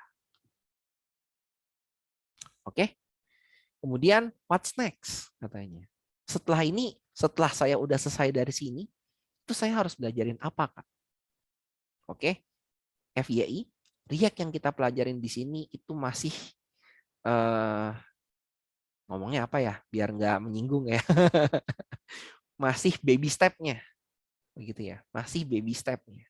Masih langkah awal sekali. Sebenarnya kalau pengen di mastery, React ini masih banyak yang harus dipelajari. Kalau kita lihat dari roadmap-nya nih, ada yang bikin nih roadmap nih. Teman-teman bisa buka ini ya, roadmap.sh. Ini ada banyak banget. Kita coba buka nih satu di sini. React Developer. Ini ya. Oke, itu sebenarnya ada nih dari front end dulu. Kalau gue pengen jadi front end tuh gue harus belajar dari mana katanya. Makanya kan saya takutnya menyinggung nih kalau ngomongnya salah gitu ya. Maka saya mohon maaf ya kalau ngomong baby step takutnya salah. Cuman ya itu step awal lah ya, step awal gitu kan. Oke, front end kita ngomongin tuh apa sih? Kita harus ngomongin dari HTML, CSS dan JavaScript. Kita harus kuat katanya. Version control system kita udah pakai Git, itu penting. Package manager kita udah tahu ada npm sama yarn gitu kan. Ini arsitektur preprocessor tambahan lah, ini nggak usah lah, nggak penting-penting banget. Linter ya itu biasanya di perusahaan udah ada sendiri, kita tinggal ikutin aja. React-nya yang penting kan. Masuk ke React, kita masuk ke sini React sebenarnya ada apa sih? Ceraknya, JSX-nya, komponen, props dan state. Oke, belum bisa lanjut step selanjutnya. Oke, maaf ya. Oke. Ya kan? Komponen ada functional dan kelas, kita udah pasti pilihnya functional yang gampang, yang lebih mudah ya daripada kelas. Props dan state conditional rendering. Komponen life cycle yaitu ya kapan kita bikinnya, kapan apa-apanya, use effect-nya ya. Use effect-nya, list dan key, Composition versus inheritance, ya ini kita nggak usah terlalu tahu penting banget karena sekarang udah di dalam yang fungsional, ini nggak terlalu penting. Dan basic hooks-nya, state, effect, dan konteks tentunya karena untuk bikin global. Oke, kita ngomonginnya di sini dulu. Gitu. Yang fundamentalnya aja dulu dari React-nya. Itu udah bisa buat bikin aplikasi. Baru ngomongin yang advance-nya katanya kan. Higher order komponen, cara nge-slot gitu kan. Portal, error boundaries, fiber architecture, ya ini nantilah. Ntar sabar satu-satu aja kalian. Yang penting perkuat dulu fundamental biar nanti naiknya lebih enak. Hooks konteks, nah ini penting. Hooks konteks gitu kan ya. Ref nggak terlalu penting untuk sekarang. Render props-nya. Dan ada ekosistem lainnya. Kita loncat langsung ke sini. Ekosistem, routing-nya. Begitu. Oke. Kemudian ada formnya ada yang lain-lain ya. Sebenarnya pakai form standar bisa, tapi ya itu ya ada penyediaannya React Hook, Formik, Final Form dan kawan-kawan. Kita nggak masuk ranah testing sebenarnya, dan kita langsung loncat ke state management. State management kita belajar pakai Redux. Kemudian kita ngomongin styling. Styling kita pakai Material UI. Begitu. Oke, dan lain-lainnya. Oke. Yang pasti sih kita langsung loncat ke API calls ini. Kita ada belajar tentang Axios. Sebenarnya ada ya, pakai fetch standard juga bisa. Cuman kita pakainya Axios untuk belajar nge-REST API calls. Begitu ceritanya. Jadi sebenarnya kita mempelajarin topiknya ada yang fundamental sampai yang advance-nya ya, sampai ke ekosistem. Cuman memang nggak semuanya kita pelajarin mengingat ya jangka waktu kita memang sedikit untuk belajarin ini. Gitu kan. Ini aja sebenarnya pasti saya merasa bahwa beberapa masih ada yang keteteran. Begitu kan. Tapi ya mau tidak mau ya bahwa ya memang seperti inilah roadmap kita untuk belajar itu seperti ini kan. Harus bingung baru bisa belajar. Begitu ya. Oke, saya mohon maaf sekali lagi kalau misalnya memang nggak ke-cover semuanya. Tapi memang pusing. Pusing sekali. Belajar itu nggak ada habisnya. Apalagi kita di dunia IT. IT itu kutukannya adalah belajar. Kita harus belajar terus, kalau nggak kita ketinggalan. Itu udah jadi kutukannya dunia IT. Begitu. Oke, saya mohon maaf ya kalau misalnya ada yang keteteran atau merasa pusing atau merasa sulit gitu. Tapi memang materinya itu seperti ini. Begitu kira-kira. Oke, ini adalah roadmap ya. Jadi teman-teman bisa coba baca, coba lihat-lihat. Oh, saya kurang di mana, saya nggak ngerti di mana, saya pengen kuatin di mana. Gitu nantinya. Oke, kira-kira seperti itu untuk materi roadmap ini ya. Roadmapnya. Jadi teman-teman bisa lihat dari sini front end katanya bla bla bla. Tenang ya, jangan semuanya dipelajarin. Habis waktunya, nggak usah semua. Oke. Nah, kemudian kita akan masuk ke sesi AMA ya katanya ya. Oke lah. Jadi kalau ada yang mau nanya-nanya di luar materi ya bolehlah. Selama saya bisa jawab, saya coba jawab. Begitu. Oke, kita waktunya mungkin sekitar ya 10 menitan lah ya sebelum kita ngomongin tentang announcement kemudian kita closing. Begitu. Oke. Jadi waduh, kalian semua dikutuk bukan ya? Itu bukan semuanya dikutuk, saya pun dikutuk kok. Tenang aja. Dunia IT itu memang seperti itu. Dunia penuh dengan belajar yang nggak ada stop-stopnya. Karena apa? Teknologi maju dengan sangat cepatnya kan. Mungkin teman-teman yang udah ngoding di tempat lama pun hari ini baru tahu kan, kalau deployment ternyata bisa se lebih simpel daripada yang dulu gitu ya. Saya ngomong gitu aja, lebih simpel dari yang dulu kan. Dulu harus pakai ya sebut saja ya merek ya FileZilla atau pakai WinSCP atau WinSSH gitu kan untuk kesononya ngopi satu persatu, belum tentu jalan juga, kena error baca log satu-satu. Sekarang modal dari GitHub giring door, tiba-tiba loh kok jalan, semuanya udah diatur. Kan beda ya dari dulu gitu. Kalau dulu kan yang mudah aja kita bilangnya susah banget. Kalau sekarang loh kok jadinya sesimpel itu untuk ngedeploy. Dulu tuh deploy itu sengsara. Teman-teman deploy pasti tahu lah begitu. Oke, terus ada apa lagi sih? Ada React Native. Waduh. Mau nanya, bisa jago cara belajarnya sehari berapa jam? Saya dulu perkuat fundamentalnya lama banget sih ya. Saya dulu memperkuat di fundamentalnya benar-benar lama banget. Saya jujur bukan orang JavaScript dulunya. Saya bawaannya dari dulu zaman PHP juga. Saya orang PHP. Kemudian saya sempat proyekan di mobile, di Android. kemudian tiba-tiba pindah haluan ke web gitu ya, JavaScript. Ya udah sampai sekarang di web gitu. Jadi memang pindah-pindah ya, pindah-pindah haluan terus kalau saya. Banyak yang mau ditanya, waduh. Lihat extension VS Code-nya, Kak, katanya. Oke, baik. Lihat extension VS Code-nya. Oke, baik.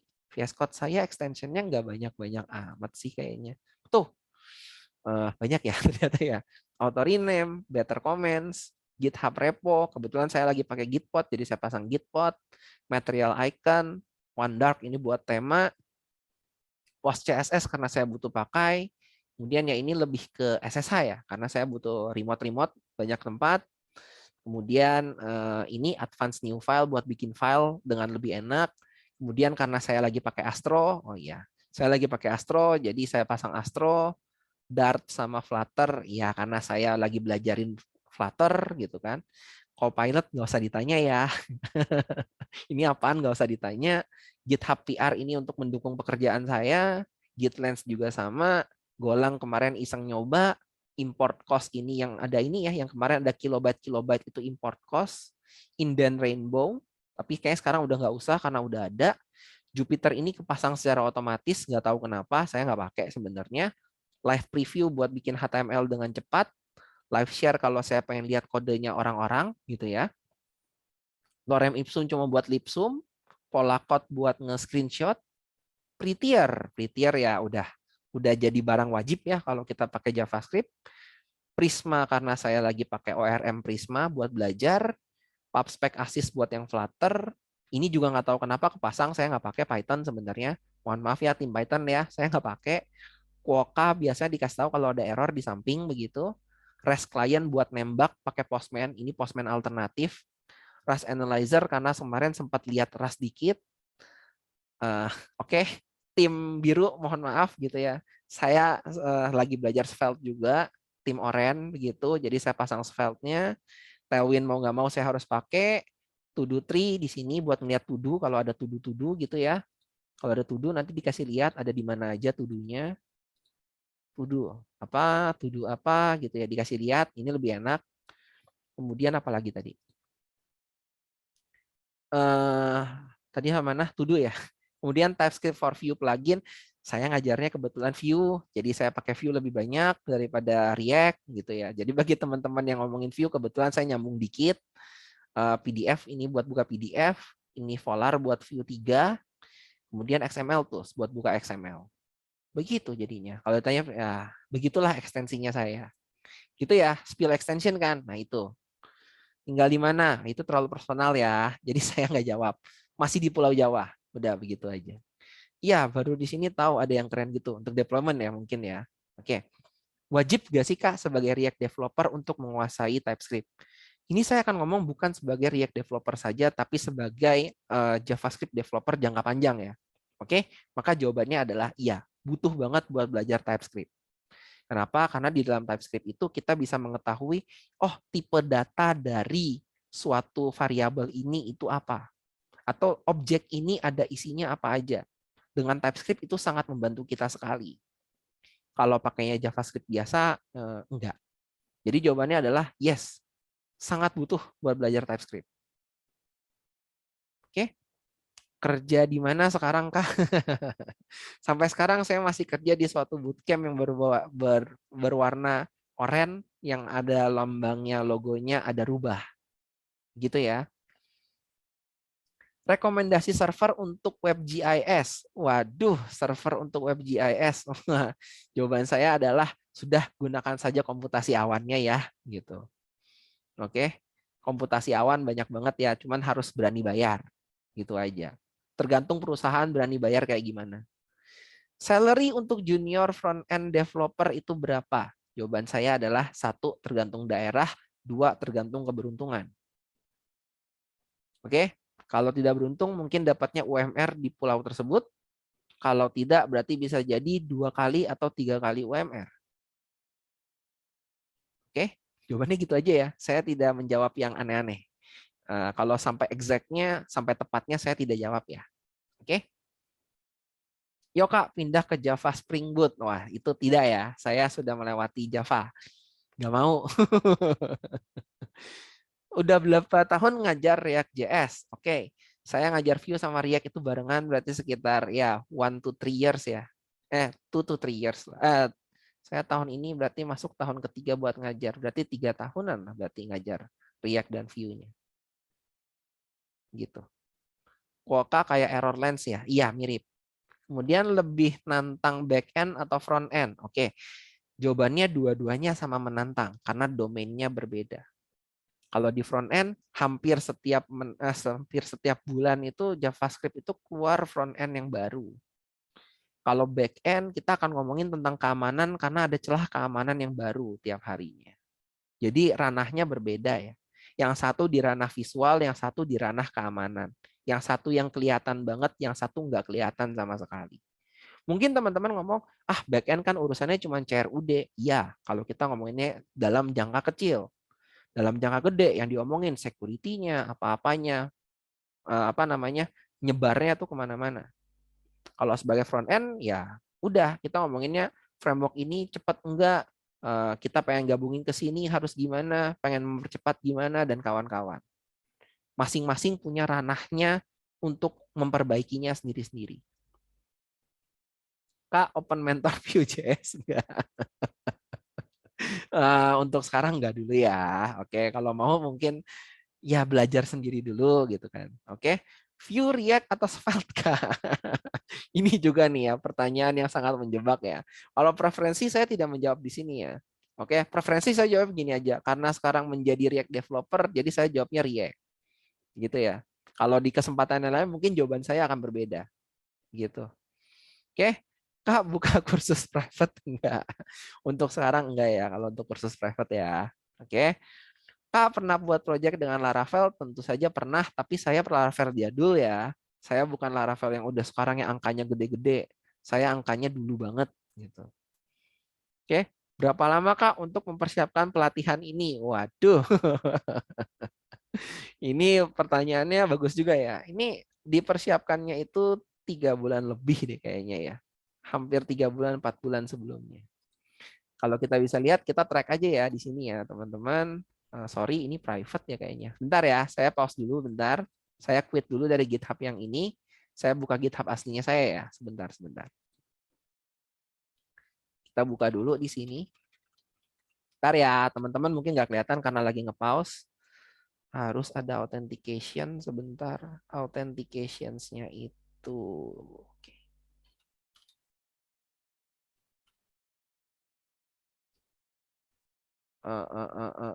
Sebentar, teman-teman mungkin bentar lagi bisa lihat ya. Oke. Ya, ini kalau kelihatan, ini berapa ini? 3 months ago. Ya, benar lah. 3 months ago. Kalau ditanya persiapan materinya ya 3 bulan, 4 bulan lalu lah. Begitu. Oke. Dan bagi ada yang bingung, Kak, ini website ini dibikin pakai apa? Ini udah ada lambangnya, ada roket. Ini namanya adalah Astro. Oke. Dan tentunya dengan React juga, karena di sini ada campuran React-nya. Begitu. Jadi kalau ditanya, Kak, ini webnya dibikin pakai apa? Pakai Astro dengan React. Itu jawabannya. Oke, Astro itu apa Kak? Ya dicari sendiri lah ya kalau soal itu. Pembelajaran terpisah lagi kalau itu. Soalnya memang berbeda sekali. Begitu. Oke, si rubah 8. Iya betul, si rubah 8. Ya, hekatif ya. Belum kuat buat bayar kursusnya. Iya betul. TypeScript starter enaknya langsung framework atau dasar Kak? Tergantung kebiasaan. Kalau udah biasanya TypeScript ya pakainya TypeScript. Kalau enggak ya kalau udah terbiasa dengan framework ya pakainya framework. Kalau enggak ya dasar dulu aja nggak apa-apa. Oke. Pengalaman di React tadi udah dijawab ya. Sebenarnya 3 plus lah. 3 plus, 4 plus begitu. 3 years, 4 years. Oke. Mantap bootcamp Mozilla 8 bukan Mozilla 8. Kemarin itu masih relevan nggak Kak? Masih sangat relevan sekali. Kalau MongoDB ya yang dimaksud ya. Oke. Cuman E-nya ya, E-nya itu yang udah agak-agak ya. Oke, karena sekarang ngomongin performa, ya udah kurang baik. Mendingan ganti bahasa. Gitu kan. Kalau dari sisi performa yang dibahas. Cuman kalau dari sisi kecepatan, prototyping, dan kawan-kawan masih bagus dan masih relevan. Untuk interview React.js yang biasanya ditanyain itu apa? Oke, ini pertanyaan yang bagus. Jawabannya adalah biasanya seputar props, state, hooks. Oke, dan seputar Redux-nya. Tergantung perusahaan ya, sekali lagi ya. Karena ada beberapa perusahaan yang masih pakai Redux, pasti interviewnya seputar Redux. Oke. Kak, belajar competitive programming itu penting nggak untuk front end? Jawaban saya adalah, maaf ya, ini mungkin akan didebat, jawaban saya adalah enggak. Karena yang lebih penting di front end itu bukan dari sisi competitive programming yang akan melatih logik Anda untuk melakukan sesuatu dengan cepat. Tapi di sisi front end adalah bagaimana Anda untuk membuat suatu aplikasi yang mungkin nanti akan sedikit wah dengan animasi, atau yang sedikit wah dengan ada wiring terhadap back end-nya, dan kawan-kawan. Dan ketika kita ngomongin itu, kita nggak perlu ngomongin tentang competitive programming-nya. Nggak sepenting itu. Itu sih jawabannya. Build di Flask apa aja yang dibutuhkan. Oke, ranahnya udah beda ya. Saya nggak jawab ya pertanyaan yang ini. Oke, saya balik dulu di sini. Setelah menikmati TTBG-nya React, masih mending pakai React apa jQuery? Oke, ini pertanyaan yang bagus sebenarnya. Mending React atau jQuery? Maka jawaban saya adalah, kalau ditanyanya dari React atau jQuery, jawaban saya React aja. Kenapa? Karena jQuery udah, ya mohon maaf ya, zaman sudah berubah. Begitu kan. Oke, React menawarkan banyak kemudahan yang kita tidak bisa dapatkan dengan menggunakan jQuery saja. Begitu. Jadi kalau ditanya mending React atau jQuery, jawaban saya mending React. Karena modern framework pada akhirnya ada alasannya kenapa dia dikatakan modern. Begitu ya. Dan React itu sebenarnya kan nggak harus dipakai semua. Sekali lagi ya, nggak harus dipakai semua. Dia bisa nambah sedikit-sedikit. Kamu mau pakai routing, ya tambahin React Router. Pengen nambahin Redux, ya bisa pakai Redux. Apakah butuh? Belum tentu. Kan gitu kan. Oke, pakai sebutuhnya. Itu sih jawabannya. Oke. State management sebenarnya pengaruhnya apa, Kak? Soalnya selain React, di framework lain juga ada state management, juga bagusan state management atau tidak. Oke. Ketika aplikasinya udah kompleks, maka kita ingin memiliki suatu state yang tersentral, yang bisa termanage dengan baik, yang tidak terlalu menempel terhadap komponennya. Atau kita pengen decoupling istilahnya terhadap decoupling ya, terhadap si state-nya yang ada. Maka ketika itu kita pengen pisah dari situ dan kita harus menggunakan state management. Jadi jawabannya adalah perlu banget gitu. Oke? Waduh.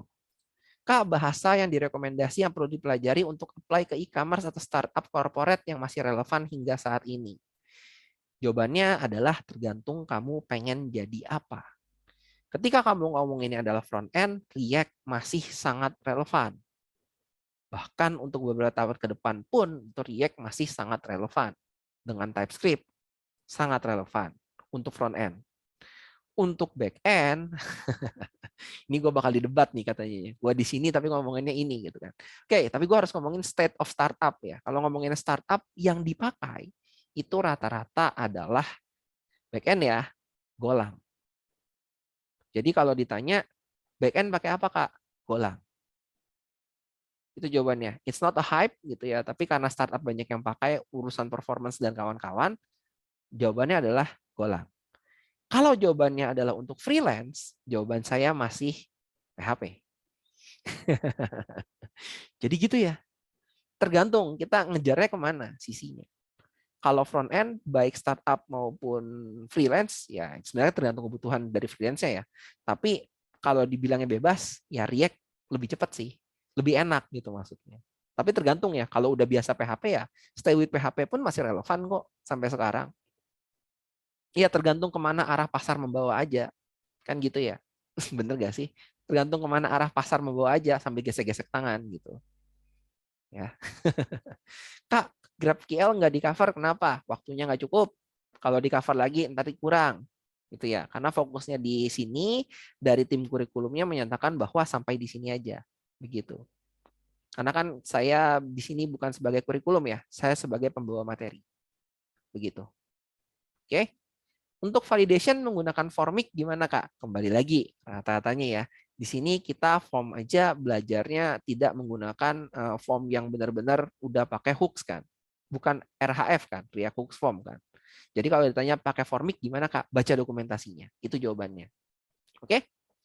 Kak, kalau mau ketemu kakak lagi bisa diakses di mana aja, Kak? Wadidaw. Oke, saya mostly hidup di Discord kok. Jadi tenang aja, itu Discord ada gitu aja. Karena kerjaan saya menuntut saya di Discord sampai dengan detik ini, jadi saya mostly hidup di Discord gitu. Oke?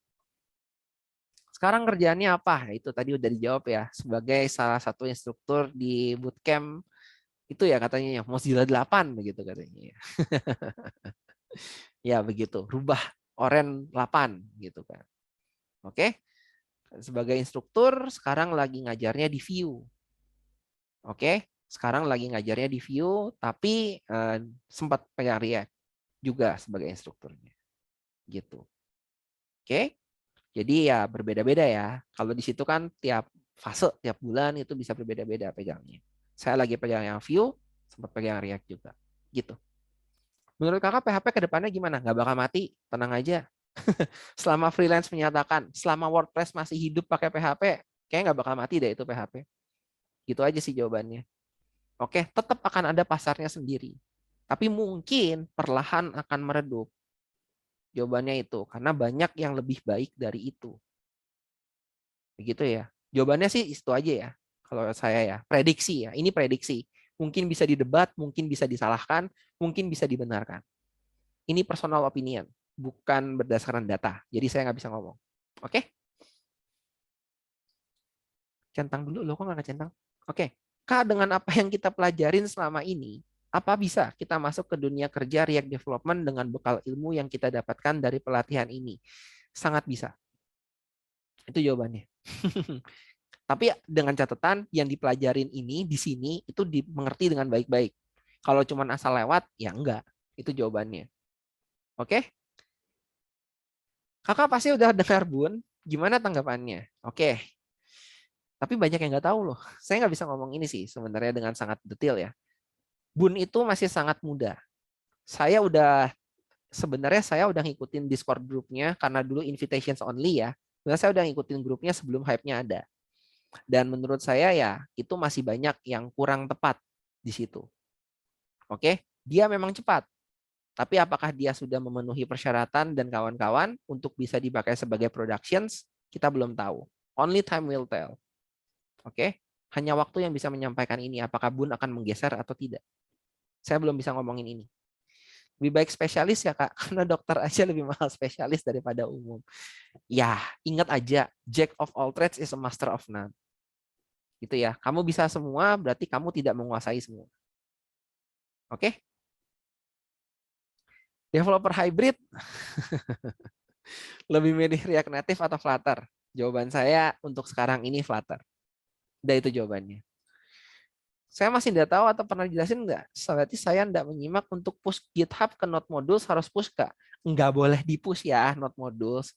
Node Modules itu adalah barang paling berat satu semesta, begitu kan? Ada meme-nya, tinggal dicari aja. Nggak boleh di push ke GitHub. Prefer Laravel atau Express untuk backend? Tidak keduanya sih. Kalau untuk development sekarang ya, kalau untuk production sekarang saya tidak memilih keduanya sih. Cuman kalau saya harus membawa nama perusahaan saya akan milih Express jawabannya. Itu ya. Besok ada sesi kakak. Ini nanti akan kita jelasin pas announcement. Oke? Kenapa E-nya kurang baik kak? Kan jargonnya cepat. Jargon doang. Udah kelamaan. Maaf, Ot, ada nggak di luar sana yang web developer sekaligus data analis atau yang lain? Ada, namanya Palu Gada. Oke? Nggak ada lah ya. Data analis itu sebagai web developer itu berbeda. Kenapa namanya Wither Flowers? Udah nama dari lama, jadi saya juga udah lupa kenapa namanya itu. Oke, si bunga layu gitu kan katanya. Nggak tahu kenapa. Kak, kira-kira contoh kasus apa yang bisa dikerjakan dalam React, Kak? Tenang aja, akan ada contoh kasusnya habis ini. Contoh portfolio yang menarik, ada kok, tenang aja. Ya, nanti mini project. Nah, ini ada yang ngomong ya mini project. Nanti akan ada announcement-nya. Sabar ya. Backend yang bagus menurut apa? Apa? Tadi udah dibahas ya. Tinggal pilih aja framework di Go. Golang. Oke. Kalau enggak Laravel dan Express, kakak prefer ke apa untuk BE? Golang, titik. Oke. Kemudian kita lihat di chat lagi. Kita tutup ya yang di sini ya, yang di Q&A ya. Oke. Full stack Golang React, rekomen nggak Kak? Rekomen asal kepalanya mampu. Soalnya itu dua alam yang berbeda. Begitu. Oke, udah main Bun. Oke, bagi link grup React, Kak, ada React ID di Telegram. Kelas Zoom terakhir, Kak, iya. Kalau iya, foto on cam semua. Betul, makanya minta on cam. Kak, ngajar Vue.js-nya di mana? Ya itu ya, di bootcamp Rubah Oren. Kenapa tertarik mempelajari Svelte? Karena Svelte itu katanya cepat. Bukan Python, mohon maaf saya tidak Python. PHP in my life itu apa? Aduh. Bun, runtime environment. Kata, kalau kamu bisa semua berarti kamu tidak bisa apa-apa. Itu saya tadi salah, kepleset ya. Oke. Kalau kamu bisa semua artinya kamu tidak menguasai semuanya. Udah kan? Jack of all trades is a master of none. Udah titik. Oke. Makanya kan sekarang saya master of none kan gitu kan. Karena mempelajarinya terlalu bergeser gitu. Oke, kira-kira seperti itu. Mohon maaf ya untuk sesi Q&A-nya kita tutup dulu. Oke, karena kita pengen ngomongin sedikit tentang announcement. Oke, ini ya yang mungkin ditunggu sama teman-teman sekarang. Bahwa, Kak, saya sekarang udah belajar, saya nggak punya portfolio. Oke, maka di dalam pembelajaran kita, di dalam sini, di dalam menjadi React Developer yang dari Kominfo ini, Rea 2 ini, oke, itu kita akan memberikan suatu project kepada teman-teman. Oke, mini project dulu, ya. Baru nanti akan ada final project. Untuk mini project ini akan dipasangkan berdua-berdua. Oke. Dipasangkannya bagaimana? Ditunggu saja. Pengumumannya itu sebenarnya adalah besok. Jadi besok akan diumumkan. Please stay tune di Discord karena pengumumannya kita akan menggunakan Discord. Oke. Untuk pairing dengan siapa-siapanya itu pengumumannya besok. Oke. Tapi teman-teman sekarang cukup tahu bahwa akan ada mini project. Durasinya adalah 2 minggu. Finalnya nanti harus dideploy dan akan dipasangkan berdua-berdua. Oke, untuk apa yang akan dibuat dan bagaimana proses pembuatannya itu ditunggu pengumumannya besok. Ya, besok jam 7 malam pengumuman. Kita nggak ada sesi lagi ya. Pokoknya Zoom-nya ini sesinya habis. Jadi setelah ini kita pengumumannya via Discord. Begitu. Oke? Jadi akan ada suatu project yang teman-teman harus buat berdua-berdua. Dipasangkan. Begitu ya. Besok pengumumannya dimulainya maksimum ya pengumumannya itu kita akan umumkan di jam 7 malam besok WIB. Oke. Kemudian ya itu apalagi ya? Nggak ada lagi sih sebenarnya. Pokoknya akan besok itu akan ada prosedurnya gimana dan pada akhirnya bagaimana itu diumumkannya besok. Hanya aja harus bocoran dikit aja itu membuat aplikasi berbasis React tentunya. Oke, dengan beberapa atau semua yang sudah kita pelajari selama beberapa bulan ini. Begitu. Oke. Kemudian kalau satunya nggak aktif, apakah bisa sendiri? Ya itu kita lihat nanti ya, bagaimana ya kalau itu. Oke? Kak, di pairingnya sama yang aktif ini kan ini sisa 100 pesertaan soalnya katanya. Waduh, waduh, waduh. Itu ditunggu saja pengumumannya besok.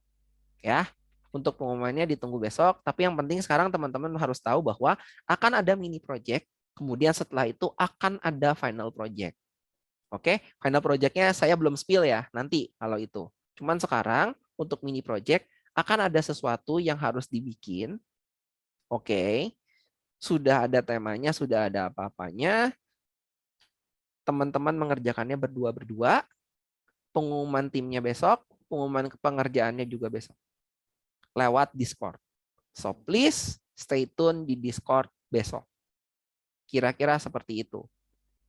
Oke? Lebih baik sendiri aja deh. Waduh, itu akan jadi ini ya masukan ya. Cuman dari tim DTS-nya menyatakan berdua-berdua. Jadi saya akan membuatnya berdua-berdua juga. Kira-kira seperti itu. Oke? Jadi kira-kira seperti itu ya untuk announcement dari mini project ini. Sebentar aja kok, ini kok bentar. Oke? Kemudian ya, kalau tentang ditanyakan kuis dan apa-apa itu sudah tidak ada lagi. Karena sekali lagi kita dari sisi materi itu sudah habis. Finalnya kita adalah satu mini project dan satu final project. Final project seperti apa nanti? Saya tidak spill dulu. Cuman sekarang akan ada satu mini project yang harus kalian lewatin besok dan durasinya juga kita kan ngomonginnya besok jadinya. Oke? Sabar ya, gitu kan. Oke? Baik, kira-kira seperti itu untuk announcement-nya. Kemudian yang terakhir berarti nggak ada Zoom lagi ya besok ya. Sudah ada. Di jadwal masih ada, pengumuman yang terbaru sudah dibatalkan, challenge kelasnya. Oke? Kemudian yang terakhir, closing. Sekali lagi saya pengen ngomong bahwa ini adalah pembelajaran kita, oke, untuk membuka gerbang kita mempelajari React. Begitu ya. Apakah dengan berarti ini selesai kita sudah mastering React? Jawabannya adalah belum. Oke, apakah berarti ini juga fundamentalnya banget? Jawabannya enggak banget juga. Karena ada Redux ya. Redux itu bukan React fundamental. Itu sudah React tingkat lanjut. Jadi bagi teman-teman yang nanya, gile, ini susah banget Kak, cuma buat dasar. Enggak kok. Ini sebenarnya menengah gitu ya. Oke, karena React dasarnya kita ajarin, tapi ada juga nembak ke Redux-nya yang tingkat lanjutnya. Oke, mengingat Redux itu adalah sesuatu yang sangat dibutuhkan di tempat kerjanya masalahnya. Begitu. Oke, untuk tentang poin-poin kita akan diskusikan juga besok ya kalau gitu. Oke, kalau gitu sekarang kita akan masuk ke sesi terakhirnya kita. Kita akan ngomongin tentang kameranya. Saya stop sharing dulu ya berarti ya, teman-teman. Oke, saya stop sharing, kemudian view-nya saya ke galeri. Oke, kita ada 5 page ternyata, teman-teman. Jadi kita akan 5 page ya, kalau begitu ya. Oke, sebentar untuk chat saya tutup dulu kalau bisa. Chatnya tutup, partisipan tutup. Oke, jadi benar-benar melihatnya begini aja ya. Oke, teman-teman, kita akan buka untuk ini. Berarti saya snip dulu. Oke, kemudian saya tutup dulu semuanya sebentar. Hide. Oke, jadi benar-benar kita akan nge-snip ya 5 kali nih, teman-teman. Oke, jadi saya nggak tahu teman-teman ada di page berapa. Jadi please kita 5 kali akan foto ya kalau begitu. Yuk, untuk page pertama, ayo kita siap-siap ya. Siapkan muka-muka teman-teman begitu kan. Mau komuk gak apa-apa lah gitu. Ya. 1, 2, 3, 4, 5, 6. Yay. 1. Page 1 selesai di snip. Oke ya. Kita 2 nih. Page yang kedua. Ayo. Teman-teman lagi ya di sini. Sebentar saya save dulu kalau gitu. Bentar ya. Save. Oke. Kemudian kita akan snip yang baru. Oke, lagi 1, 2, 3. Oke. Kita save lagi. Kemudian kita lanjut lagi. Oke, page 3. Oke, page 3. Ayo siap. Teman-teman. Kita save ya. Sebentar. 1, 2, 3. Oke. Kita save lagi. Kalau gitu sebentar. Oke, kita lanjut ke page 4. Wah, page 4 banyak yang nggak ada ternyata. Ya, nggak apa-apa ya. Yang nggak ada masalah loh ya, teman-teman. Di sini tidak ada untuk ininya kok. Tidak ada pemaksaan untuk membuka webcam atau tidak kok ya. Yang mau saja sekarang. Oke, kita snip now ya. Kalau gitu, page 3. 1, 2, 3. Yes. Kalau begitu, untuk page terakhir, page 5, teman-teman. Siap-siap. Oke, kita buka lagi ya kalau gitu. 1, 2, 3. Kalau begitu. Baik, terima kasih kalau begitu untuk teman-teman. Berarti semua page-nya udah ke snip. Oke, dan terima kasih sekali lagi untuk teman-teman ya yang sudah hadir dalam pelatihan ini. Baik menghadirinya full atau secara parsial ataupun apapun. Gitu. Oke. Kemudian akhir kata saya juga pengen ngomong, apabila ada kesalahan dalam pengajaran atau dalam bertutur kata, saya mohon maaf. Oke. Kemudian dengan ini berarti kita sudah selesai dalam mempelajarinya ya. Berarti sekarang selanjutnya kita akan berfokus kepada mini project-nya kita yang akan diumumkan besok. Gitu. Oke, teman-teman sekali lagi terima kasih sudah hadir. Terima kasih sudah mau belajar juga dan semoga bisa bermanfaat untuk teman-teman sekalian dalam mempelajari ini. Oke, kalau begitu. Terima kasih semuanya. Bye-bye.